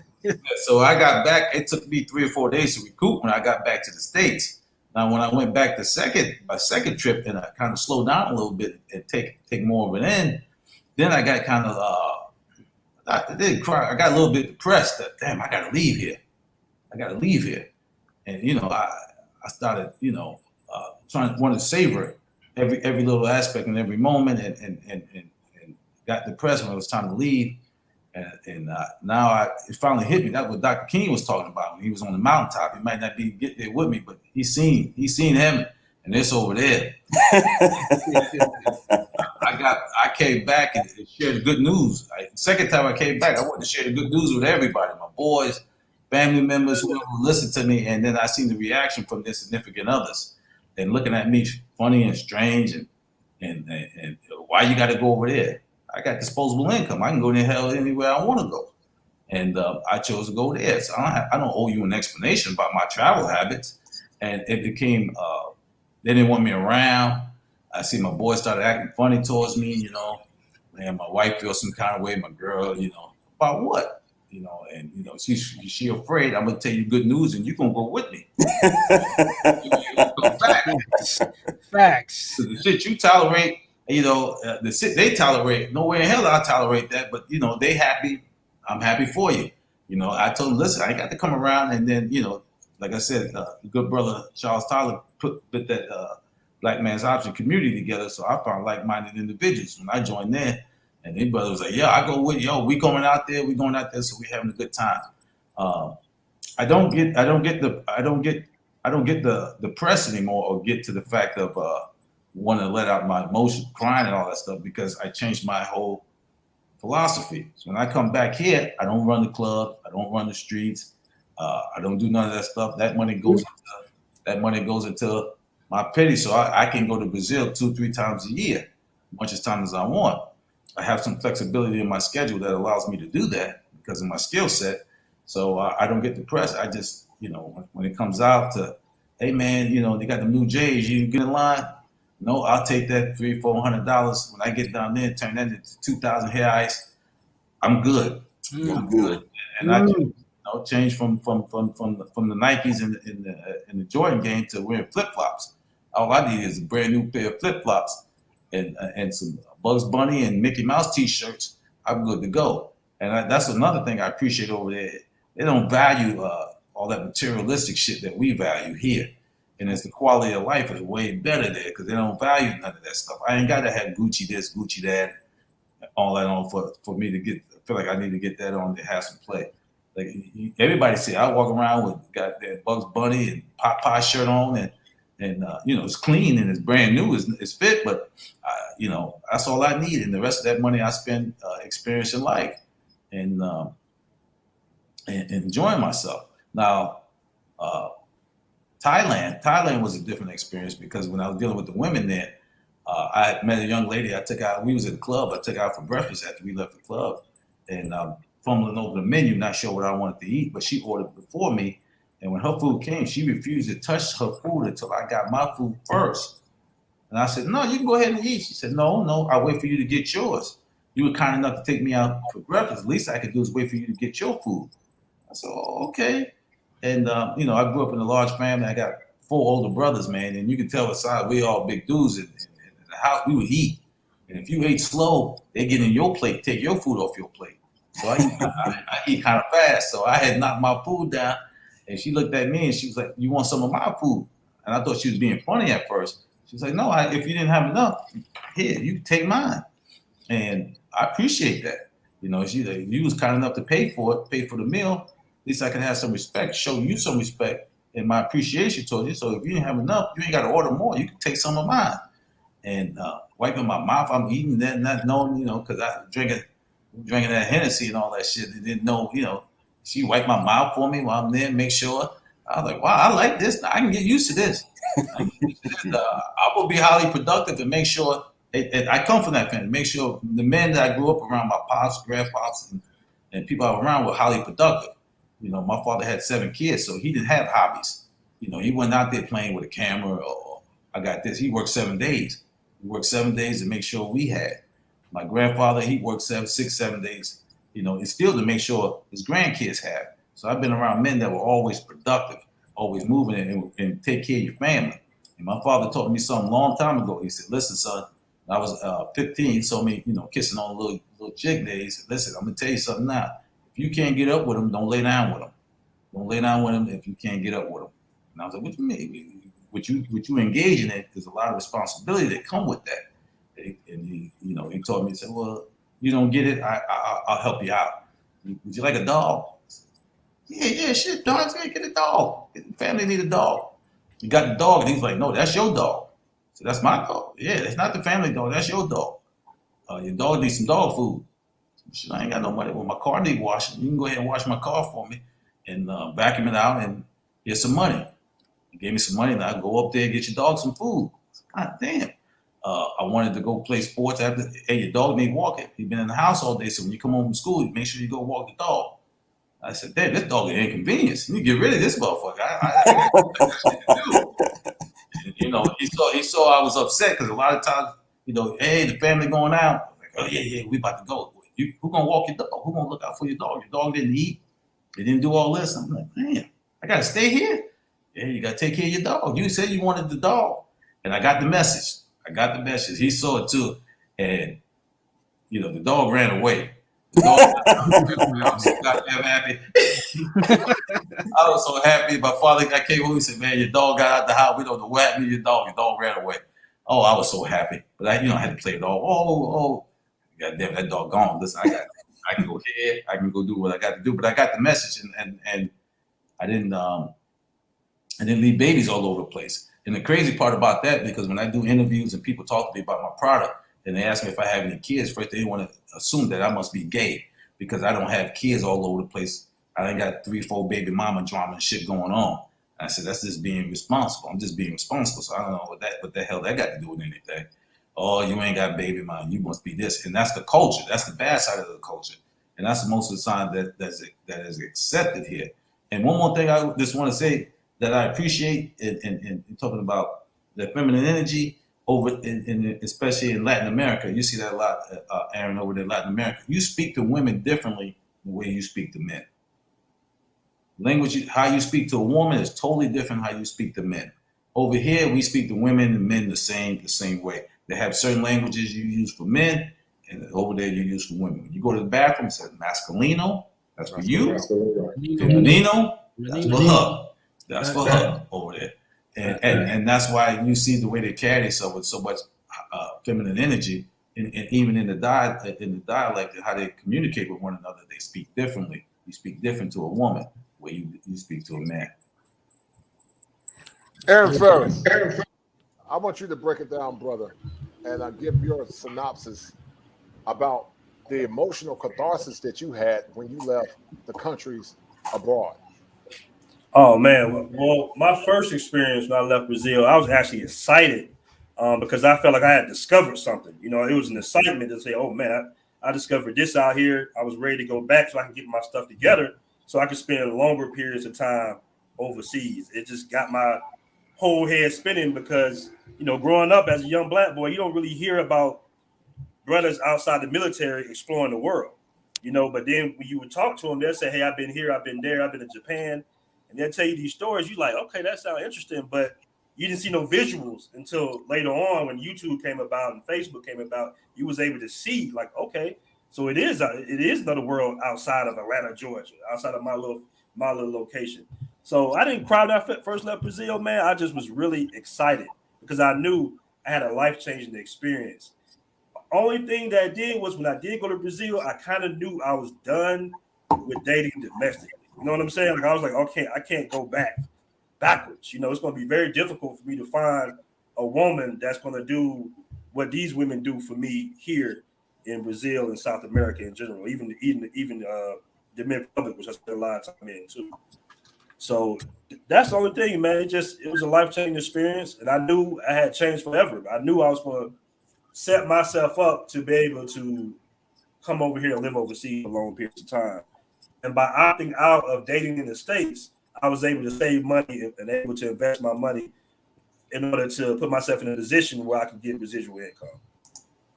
You know, Blind Guy, his wife, I know she got to go in a minute. And Eric, I know you got an appointment. But based on this conversation, what are you getting from this conversation? Do you have a schema affliction now?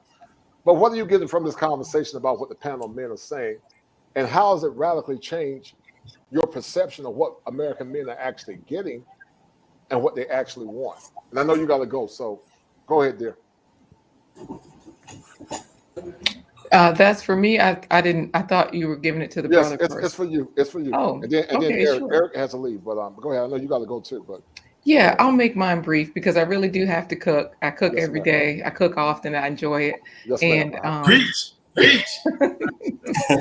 And honestly speaking, I cater to my family. So if they don't like something, I change it up. I fix it so that they can enjoy it, you know, so that way we're a happy family. So one thing I do want to say for the panel is, you know, whatever you have, definitely send it to some of these other brothers the same way the millennial was saying, you know, I'm out. He was like, I'm out. But meanwhile, whatever you have, like whatever, like I do appreciate the you know, the perspectives that you have, all that you guys have to offer.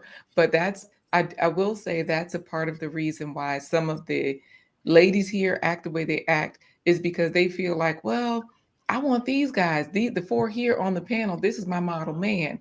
And they don't realize that, well, he's here.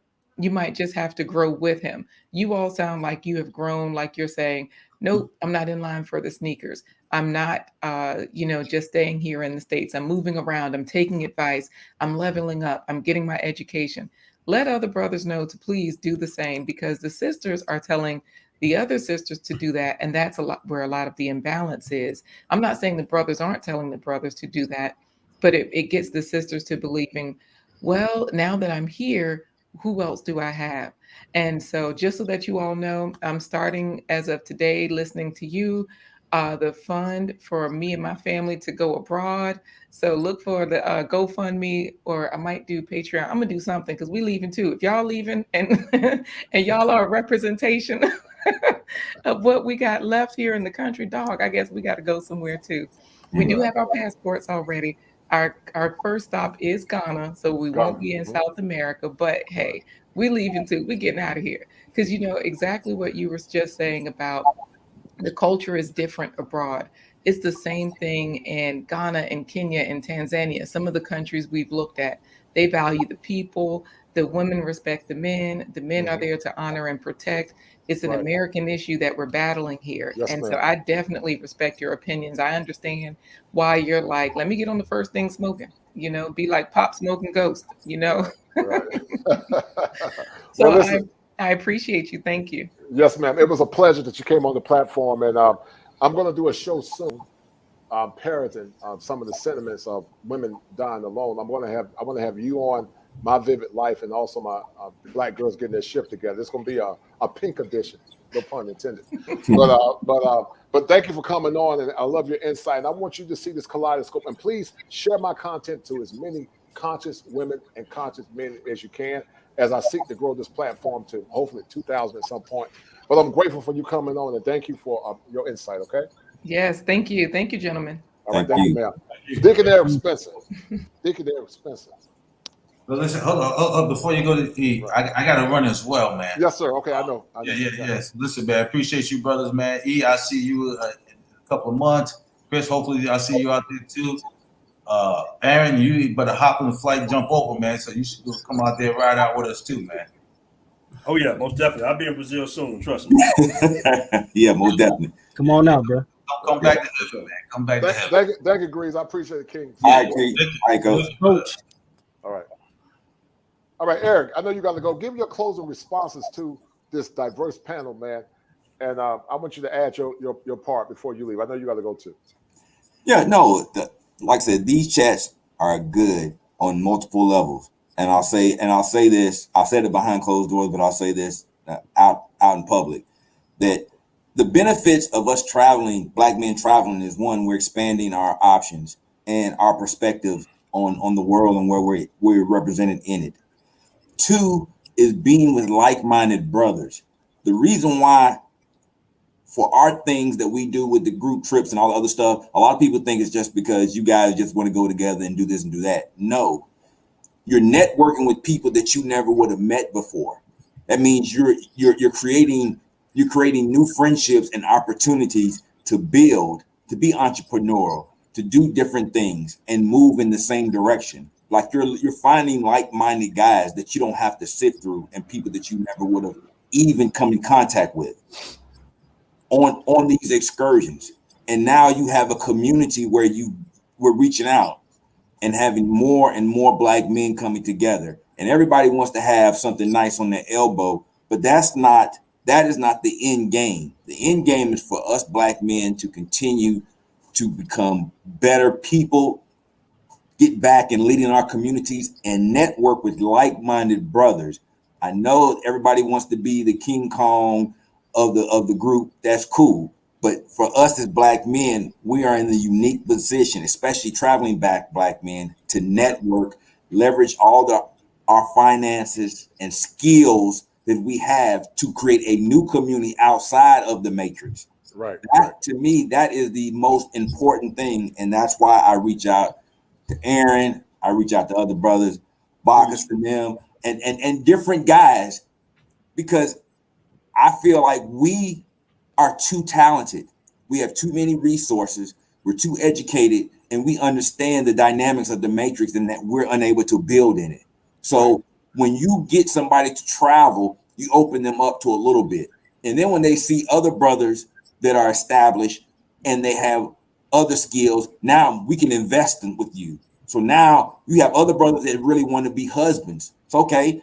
So now we can build a real community and we can really grow this thing. And for me, these discussions are paramount because they let everybody know that there are other options. Brothers out here willing and trying to work with each other to build a better future for us as Black people. It may not be in America. It may be in Colombia. It may be in Thailand. It may be in Brazil. But people know we're out there, and continuing to expose the stuff that you do, Aaron, in Colombia, BMO, what we doing in Brazil and other places. And shout out to all the other traveling brothers and content creators that are showing that too. But at some point in time, we're going to have to take the next level. Women can't be the pinnacle of our life. We need more than that. Right. And that's why these panels, these discussions, these things are the things that really matter to us. Like you said, women are the icing on the cake. And trust me, there's plenty of icing, but we need to get that cake together. Right. Facts. Right. Eric, I know you got to go to an appointment, but in less than 2 minutes, when did you become degrees? And what did it do to your psyche when you became degrees? I can hit that real quick. 2017, when I left that trip, and that was my first time I met Charles, and just being in that environment, I did have the emotional episode because I had been through a lot more traumatic stuff for me to get there. So for me to experience that, I really felt that emotional pull. And after I got degrees was 2018, because I knew that I couldn't date women here anymore. Once you've been dipped in that energy, it's hard to come back. It's impossible. It's hard. It's not any animosity. It's just like, okay, you take a regular old Granny Smith apple and then you dip them in that damn caramel coating. I'm changed. I can't interact with them. My energy is different. It's different. And they realize it too. They say it's something about you. That's what it is. I've been dipped in Brazilian energy or travel energy or whatever. And I just can't go back. So for me, this is also a good forum to share your experiences, because quiet as kept, a lot of brothers are going through the same thing in quiet, and they think that there's something wrong with them. Right. And we're here to show them, look, get your passport. Let us bring you along. What other flag you travel under, get with somebody that's been there and let them expose you to something different. Much love, Deacon Eric Spencer, the originator, and he was a point guard and I was Shaq, the originator of the fat meat being greasy. And so, Eric, thank you, man. I love you, brother. You always add great insight and commentary. And we're going to finish this conversation for a few more minutes with Aaron, because I want to ask him a couple more questions than Chris. But Eric, thank you, brother, and I'll see you soon. So salute. All right, man. Hey, Chris, salute you, bro. Aaron, hey, yes, sir, man. We'll be chopping it up, man. Y'all take it easy. All right, brother. Be good. All right. So, Aaron, let's talk about you, man, and the Passport Bros real quick. Black Man's Travel. How's your group been inspirational, and have you gotten any marriages from that group? You talking about guys getting married to foreign women? Right. Like out of your group, Black Men's Travels, how have any men gotten married since you from that group that you have? Oh yeah, most definitely, man. It all depends on what you're looking for. Some guys want to get out, get information, and just have their fun, do a little, quick dating. Then you got some guys come out and find wives married up. It's all about what you're looking for in regards to that. But I want to say something that that Eric had mentioned about building a community overseas, and that was one of my motives. Was I wanted brothers to be able to group together and be able to start building a foundation in a foreign country. And we all know that you can build it in America. It's not the debate for that. But I wanted the brothers to be able to utilize their American dollars to invest and get a return on their capital. The reason I say that is because I was in Brazil one time, my first time in Brazil, and it was some Japanese guys. There was about 7 of them, and they were celebrating. They was buying everybody drinks. They had bought a building in Copacabana, bro. And I said to myself, oh, wait a minute. Why can't we do the same thing? We got access to money. We got access to financing and American credit. Why can't we invest in overseas? And that's what we're doing. That's what we're talking about. That's what we're having meetings over. Because to be able to have a foundation somewhere outside of America can be extremely beneficial to us, to everybody within our community, our parents, our grandparents, whoever. When America starts to go downhill, the Western society starts to take off because they have built so much debt, you need to be able to go somewhere else. And that's one of the main reasons that, I created Black Men Travels, man. So we can communicate with each other and be able to build in other countries. Right. Chris, what's your take on Aaron's analysis about, casting your tent in a foreign country and starting a new tribe in foreign lands? Well, it's actually, kind of funny that you mentioned that, because this is one of the conversations I've had with one of the OGs of the group anyway. Actually, the last trip out there, I sat down and had lunch with one of the brothers, and we was talking about how, yeah, the girls is nice and everything and stuff like that. That's great. You come out here and party. But brothers, we need to be out here networking. And we actually sat down and talked about what a game plan would look like. Like if enough of us came together who are really serious about putting something together, construction, like some type of contract, to where certain brothers would handle so much of the money at certain periods of time, meaning you would put up this much, you put up this much, to where we could look at buying certain buildings out there right down on streets like in Copacabana. You got Chinatown, you got all these other different places. Everywhere, every major city you go, it's a Chinatown. This is something like that. But the thing is, and this is why I was having the conversation, because it bothers me, is how everywhere you go, our culture is being sold to us. We don't sell our culture. It's almost like we're the clowns and we dance so that other people can sell and get rich off of our image. We're like, NCAA players not getting paid. It's like that's who we are, literally. You know what I'm saying? And I sat down and I talked to the brother, and we even talked about it. And he said, if enough, it wouldn't even take that much of us to where we could start with buying one building. Okay, we can start with buying one building and having something set up to where when brothers come through, they already got a spot to stay. Everything's taken care of, like something nice that's set up, like a condo set up where brothers can come through there if they want to. They have the option. We can have a whole street that we have, basically, like we can have restaurants.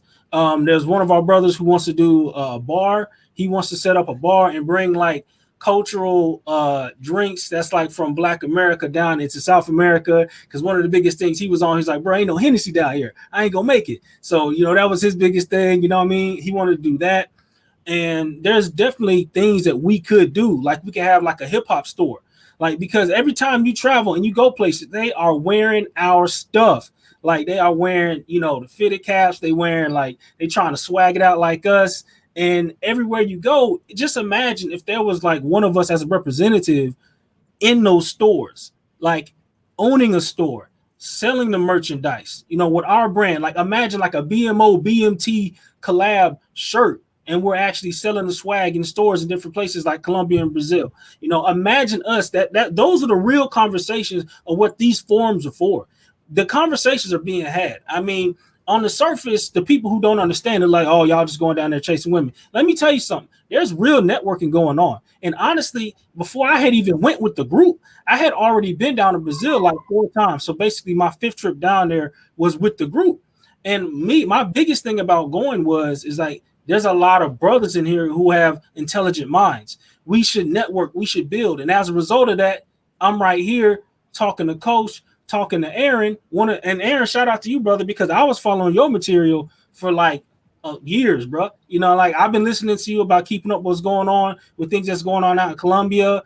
Shout out to the brother Flip Flop out in the DR. I was listening to all of y'all's content, bro. So I've been keeping up and understanding the passport streets for a long time, because like you said, it's not that you're sad, when you kind of have this like traveling to come back, you're not necessarily crying and sad, but it's your energy is different. You know what I mean? Shout out to Unadulterated Truth, who was commenting here earlier. Like the thing is, it's just like, definitely take his advice and follow Portuguese. You know what I'm saying? Learn the language, or habla español. You know what I'm saying? Get your weight up so that you can be able to be more marketable, and also you have a better selection of women to deal with. Also networking. Also, you can actually get out here with the locals, because that's one of the biggest things that I was telling the brothers is you don't want to come down here and just set up shop in a neighborhood and you don't know nobody. Get out here with the locals, know these brothers, understand who they are, shake hands with them, so that if something really does go down, you're covered. Because like, somebody's homies or somebody's cousins or somebody's family knows exactly who you are. Like, no, we support them. They good. They're like, all right, cool. So that's why I'm saying there is networking and building is going on. And that, to me, honestly, that was one of the biggest things, biggest reasons why I was saying, like, let me get on this the trip that we just had in May. I was like, let me get down here, network with these bros, meet up and actually have like minds come together. And ever since then, I've been doing business with brothers. Like me and Coach, we do business. Me and different brothers, we do business. So that's what I'm saying. Like, it is it is happening. Okay, it is happening. So I don't want people on the outside to have this perception, because these are people who don't travel, and because as travel bros, we get heat all the time, especially All the from time. game coaches who want to come over here and like, oh, y'all doing all this, y'all just tricking, y'all just doing that. But bro, the realness is showing itself. The realness is showing itself right now. Right. We already know what's going on out here in these YouTube streets. So but the realness is coming out. So it's just like, bro, we are actually networking and wanting to have something that we can pass down to our children. You know what I mean? Because if my child grows up and sees that his dad, he has land and stuff overseas, or he has a building in his name, or he worked with brothers, that is something that I can hand down to him. He can go to the family business, and now we're contributing and distributing wealth, which is what, like Aaron said, is what other cultures, that's what they do when they travel. Other cultures, like he said, they were Japanese brothers. That's how they always wind up with something in their name, especially the Arab community. Everywhere you go, you'll see like something with their name written in Arabic about something that doesn't even sound like it should be there, and they got like 3 or 4 stores selling their culture. Stuff like that. That's the real work that's going on. Aaron Ferris, when did you become degreased? When did you, finally wake up and realize that, something is wrong? And maybe you addressed it earlier, but I want you to retouch on that a little bit. But when did Aaron Ferris become degreased? But also, Aaron, what's your take on the shaming language with PUAs and other men in this space to try to shame men for having options? Oh man. Okay. I'm gonna be honest with you, man. As we brothers, I gotta be brutally honest. When I got degrees, man, I think I saw the Philando Castile murder on Instagram, and I was just really like angry. I was really angry, man. I was looking for a solution. I'm not the type of guy that likes to talk about the problem all day, every day. I'm the type of guy that, okay, that's the problem. Let's look for a solution, because that's the way I was raised by my granddad. So, I'm dating a chick. She's Colombian, but she's American Colombian. And she's like, where are you going? I'm like, I'm about to go patrol the neighborhood. I have my guns with me and everything. She was like, you about to go patrol the neighborhood? I'm like, yeah, these other people are tripping out here. And she was like, she kind of calmed me down. So that's when I knew, okay, I need to get up out of here. And I was looking at Charles Tyler. I was like, you know what? He came up with a solution. Instead of me wilding out here, maybe I should get up out of the country for a couple of weeks so I can calm down. So that's the moment. That's when I really started getting my passport, putting myself in a position where I can travel. As far as the PUA coaches, man, they are a joke to me, dog. I love roasting them, going back and forth. I'm like, yo, I'm not mad at you for your hustle. If you want to keep manipulating guys until your little sales funnel, that's cool. Right. But I don't bleed green, man. I bleed red, bro. I'm really trying to help other black men, because truth be spoken, we all we got. So if we fix each other, we fix the whole community. Right. See what I'm saying? Right. So that's where I'm at with it, man. And it's not just black men. I have a special love for black men because they are the muse of society. But I have a love for men in general, white, black, Asian, or whatever, because there are a lot of white men that are going through a scheme of affliction. They're suffering. They out here. Right, the white men are out here. They're catching it too. So I've heard some of the worst stories ever from Canadians. They were like, they lost it all. They have the worst divorce laws in I think Canada, and those white guys lose it all. I think one white guy told me he went from 82 properties to like 12 after a divorce. He was in real estate. So yeah, they catch your hell left and right too. What are some of the stories that they are telling you?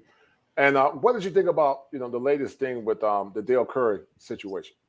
Oh yeah, that Dale Curry situation was pretty difficult, man, because they looked like they just had a happy marriage. I kind of looked up to him like, man, that's how you want your sons in the NBA. You got a beautiful wife.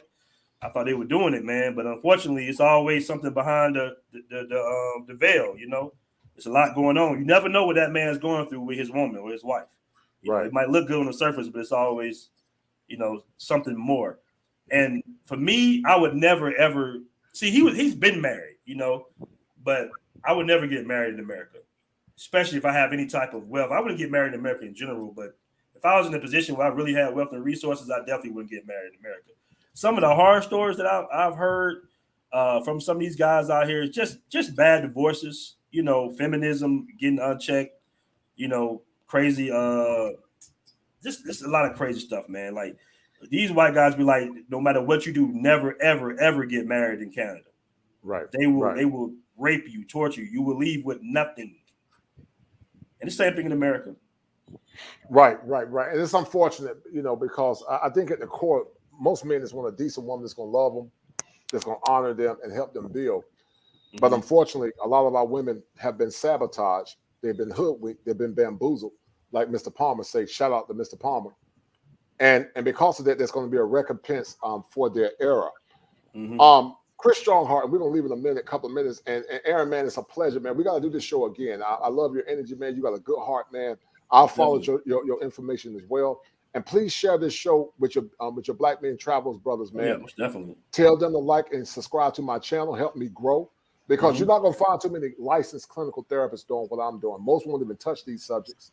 Mm-hmm. But listen, I believe that it's an old saying to say, oh, how good it is for the brethren to dwell together in unity.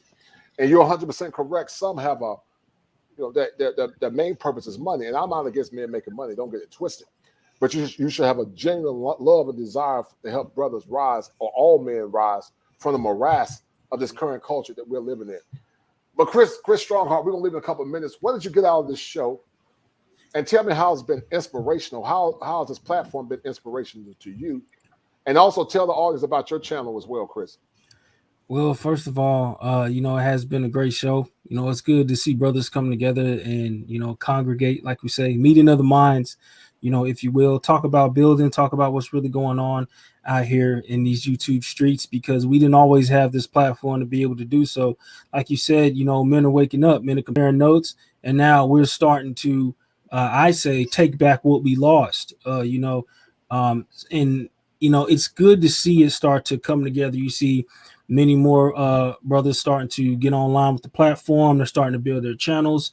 We're starting to see the growth, the opportunities. We're starting to really realize our value, in my opinion. We're starting to be, the more you see brothers come back from receipts overseas, the more you start to see the downfall of the so-called modern society as far as it pertains to the status quo that's been in place, and how the mathematics is not working. You can see that what's been going on in our country has not been shaken out for the best, so it's good to see that we're building and moving toward a different environment. My channel, you can hit me up at ISU the Guru. That's AISU the Guru. And on my channel, I talk about things that's going on in society, things that's dealing with our culture, and also how we could correct the things in our culture from a metaphysical perspective. I talk a lot about the ancients, ancestors, and stuff in our ancestry that predates slavery, because these are topics that most people don't tackle and they don't know much about. So I talk about as far as how things happen in the diaspora, the real numbers that happen as far as being brought over here on slave ships, because everybody just rides the whole narrative. We all came from slavery, or we all not slavery, but we all came from being brought on slave ships, which is so far from the case. I mean, I'm not saying anything that's not out there already, but I really dig into that because we're culturally off base, which is why we're starting to have a lot of the issues and things that are happening to us now, is because we don't have a solid base of culture, which is when you see other cultures, the reason that they network and it can move so well is because they come from understandings of this is how we are, this is who we are. Us, usually as the American Black, we got to work on it. You know what I'm saying? We got to work on that type of thing. And also I'm gonna add in, my business name, Chris Strong Art. If you want to get work done, I do designs, logos, illustrations. So check me out on IG at Chris Strong Art. Also my website is chrisstrongart.com, same name. So if you're interested in getting some work done, holler at your boy. I'll do some digital work for you. I'll knock it out. Aaron, I want to bring you back, man. You got to come back. I love your energy, man, once again. But Aaron, before we go, we're going to talk about simping, travel simping. And I talked about there are two types of simps. There's a conscious simp and there's the unconscious simp.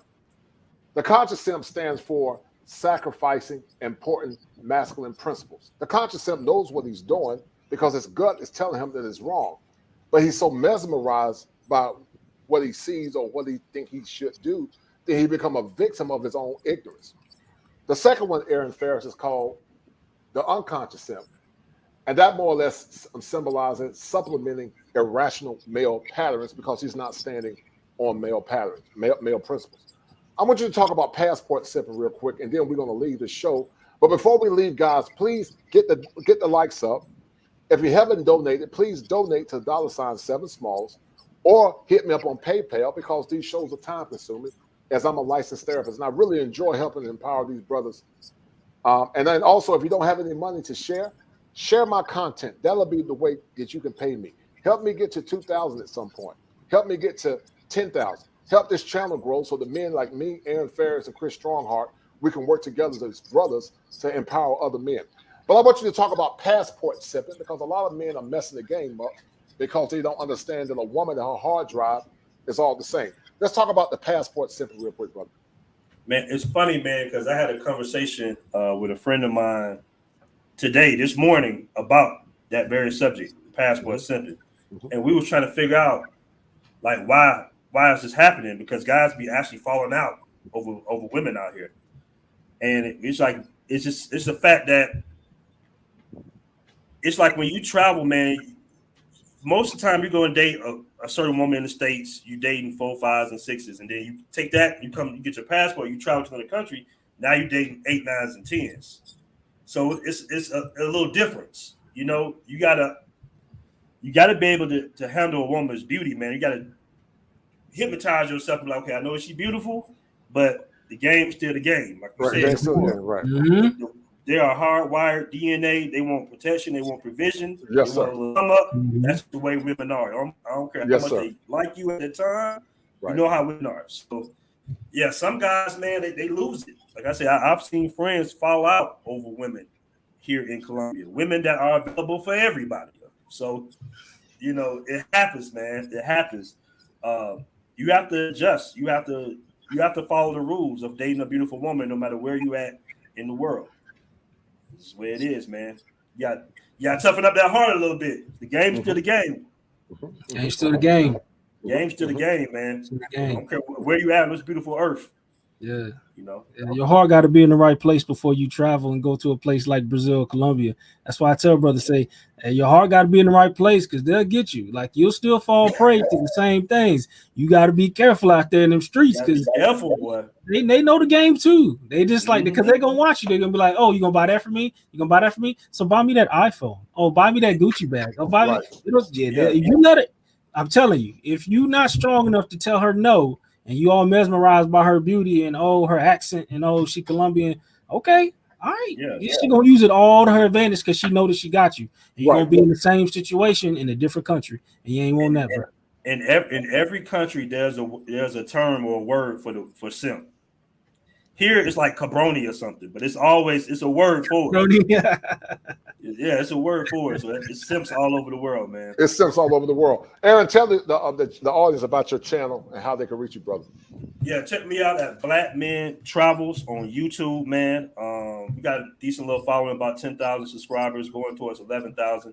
And it's just about, brothers traveling the world. I interview guys that's been to Eastern Europe, Asia, Africa, so we can get like some good footnotes on where brothers would decide to travel and set up shop at. So that's basically what the channel is about. And I also have a private Facebook group, Black Men Travels 2.0, where we get in there, you can reach out to us. No doubt. Respect. No doubt. That's powerful. Well, Aaron, we're about to sign off in a minute, man. There's about 13 minutes after the hour of 3 o'clock. Aaron, let's do this again, brother. I got your number. We're going to stay in contact. If I ever travel abroad to Colombia or Venezuela, you can show me what's going on so I don't get, bamboozled. You definitely gotta be careful out here in Colombia. But I got you. I'll hold you down. Yeah. Maybe I'll bring my family with me. It's so expensive. I'm sure my wife will want to come. But but anyway, about to sign off, man. And real quick, what did you get from this show? And how was it beneficial to you? Maybe you answered it, but my brain is spinning right now. But what did you get from this show, brother? I just like the conversation that brothers are having to confirm what all our thoughts are. Like, we're thinking in the same direction, and I like this. I like to hear that, and that's good to see that. At the end of the day, man, we got and we have to look at each other like countrymen. Other groups of men, they kind of look at each other like, even though we got our differences, at the same time, we countrymen. We have to protect our value system. And right now, as black men, we have to rebuild our value system. And we have to select a form of land that we're going to die for, bro. We got to put blood in the ground, blood in the sand. We got to, if it's not in America, it's got to be somewhere else. But no doubt, when we find that little portion of land, we got to protect it at all costs. And we have to love each other as men. Like Eric said before he left the show, we got to take women off the pinnacle, and we got to put ourselves back on top, man, so we can protect them. No doubt, no doubt. Families, good. No doubt. Snuggles, I'm going to answer your question the best that I can. So culture, and Chris talked about it earlier, but culture is basically the foundation, or it's the epicenter to more or less the formulation of a positive or negative society. A culture is just like something you put in a petri dish. What you pour in, that's what you'll get. What you pour into a culture is what you're going to get out, like a petri dish. So a culture is a place or a safe haven where positive ideals, history, and foundational beliefs can be grown. But unfortunately, we don't have a culture in America. The culture in America is very toxic, and unfortunately, in many spaces, it's not positive towards men. Before Aaron signs off, if anybody got a question for Aaron, please ask him now. We're about to sign off. If anyone has a question for Aaron, we got about 5 minutes left. You can come on and ask Aaron and Chris a question. If anybody got a question, you guys can ask Aaron or Chris. I'm going to give you 1 minute. If not, we're going to sign off. I don't know what Snuggles talking about. Yeah, I don't know what Snuggles talking about. But I don't. Well, I mean, I kind of know. I kind of feel like I know what Snuggles is going. We know Snuggles gonna come with the drama. We know Snuggles a girl or boy. I don't. Snuggles. If I'm not mistaken, that's a young lady. Because I see Snuggles on what's his brother's name channel all the time. I can't remember. Nah, because he be working with you're talking about building Black Wall Street. No, I'm trying to remember his name. Obsidian. He be with Obsidian all the time. Bernard Raleigh. Yeah, they be on Bernard Raleigh. Yeah, she always be on Bernard Raleigh's panel. So hip hop being a culture. Well, as far as hip hop being a culture, it's a subculture, and originally it wasn't put together to be like what it's turned into. It wasn't really put together to be so destructive. But a lot of the things that go on in our culture, Bernard Raleigh, a lot of the things that come from our culture are a result, or mainstream, also pop culture, come from a lot of hip hop and a lot of hip hop based things. But a lot of our hip hop, and as it pertains honestly to gangster rap and stuff like that came around, it really kind of did us in for the negative. I mean, don't get me wrong, we all like Dre and all that other stuff. We all gonna bob our head when we hear the dope music.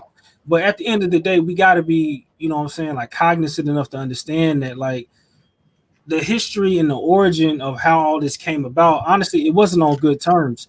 And it defines so much of our culture because it's what they have kind of like allowed us to really kind of keep playing in this wheelhouse of, so this is what y'all do. Y'all rob, y'all steal, y'all kill. And we already know that the biggest gangsters back in the days of like, back in like, Chicago and all in that time, it was them. You know what I'm saying? They were the biggest gangsters and the mobsters and stuff like that. And then that narrative eventually kind of got pushed onto us because we started to look up to that. We looked up to the Scarfaces and stuff like that, and we kind of wanted to kind of like be the mafioso, stuff like that. And it's just something that bad habits that we picked up, and it started to get, I guess we could say, attention. It started to get, because when we would do those kind of gangsterish things, we'd get attention, it seemed like kind of get popularity. So we kind of used it as a way to kind of get fame and get money and be more noticed. And it's not, honestly, we already know that the undertones of all, like a lot of the music and the culture, we know that the undertones of it are not good. But at the end of the day, man, I'm not gonna be the one to stand on my soapbox and y'all need to stop listening to rap. Like, no, I'm not coming from that. But I'm just saying that you got to be aware and understand where things come from, the origin of things, and be like, this came from a place of destruction and it's only going to breed destruction. So if we keep pushing this out and say that it's ours and it's our culture and that this is who we are, well, we're basically standing on the basis of destruction. You know what I mean? So that's why I say that. Well, listen, real quick, Aaron, you're talking about Charles Tyler. He is really the center point to this discussion, as Charles Tyler is giving a lot of men hope. Real quick, what did Charles Tyler mean to you, real quick? And then, Chris, I want you to tell me in less than 2 minutes, but what did Charles Tyler mean to you, and how does his spirit still resonate in your soul? Oh, man, I had a very good conversation with Charles Tyler down there in Brazil on the beach. We had a good discussion about just life, being a black man and, why he decided to travel. And I thanked him, quite a bit for helping change my life. So, yeah, Charles Tyler, man, shout out to him. Rest in peace, rest in power. He really changed my life and a lot of other brothers' lives, man. It was him that came up with a viable solution during a time period when it was something was going on in America. And it was very difficult for us, man, with all the police genocide and violence and all the stuff that was going on. He came in at the right moment and saved a lot of brothers from doing something crazy, in my opinion. No doubt. Respect. Chris, real quick, less than 2 minutes. I have to go. And shout out to Mr. GGB. In less than 2 minutes, Chris, I have to go. And guys, once again, if you like the content, please share it to as many men and women as you can. Help this channel grow. And donate to $7 Smalls or PayPal. But Chris, real quick, hurry up. 2 minutes. I got you. So yeah, rest in power to the brother Charles Tyler. He was a big inspiration to me because, when I was going through my tough times, when I was coming out of a divorce and I was trying to put my life together and figure everything out, and I'm trying to bounce back and get back into society and figure out the world and what I'm gonna do next. I started looking at his videos. I caught wind of him, started looking at his videos. And he was a big inspiration because, like I said, it was somebody who looks like me in a place that I've always kind of wanted to go. And he was walking the streets. He was walking around the favelas. He's walking around the beaches. He's interviewing people. He's showing you he's doing the work.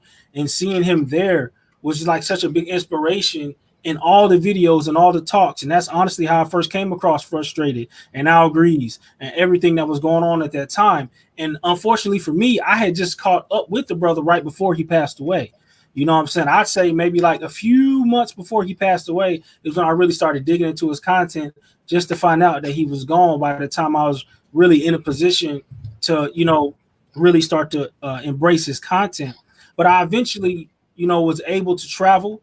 And by the time I had my first trip down to Brazil, it had felt like I had already been there because of all the research I had been doing before I even showed up. I was already studying Portuguese. I was already understanding the lay of the land, how you should move when you're going for looking for a hotel, like the spots to go to around Copacabana, how you should move, and just all different, like talking about Lapa and everything. Like all the work that he did most certainly contributed in the biggest way. So rest in peace to him. All right. Well, listen, guys, we're about to sign off 22 minutes after the hour, 3 o'clock I'm bringing to you live from the greatest state in the union, the Tar Heel State. And Frederick Douglass said it better than I could say it. He said that power never conceded to anything without a struggle. It never have, and it never will. It's apparent that Aaron Ferris has been degrees, and also Chris Strongheart. And they're going to lead a platoon of men to the promised land, similar to Dr. Martin Luther King. I told you guys that there are 7 steps that a man must go through in order to become an optimized male. World travel, female psychology, and male mental health and man physical health are 3 of those principles. I want you guys to listen to this as I'm about to sign off.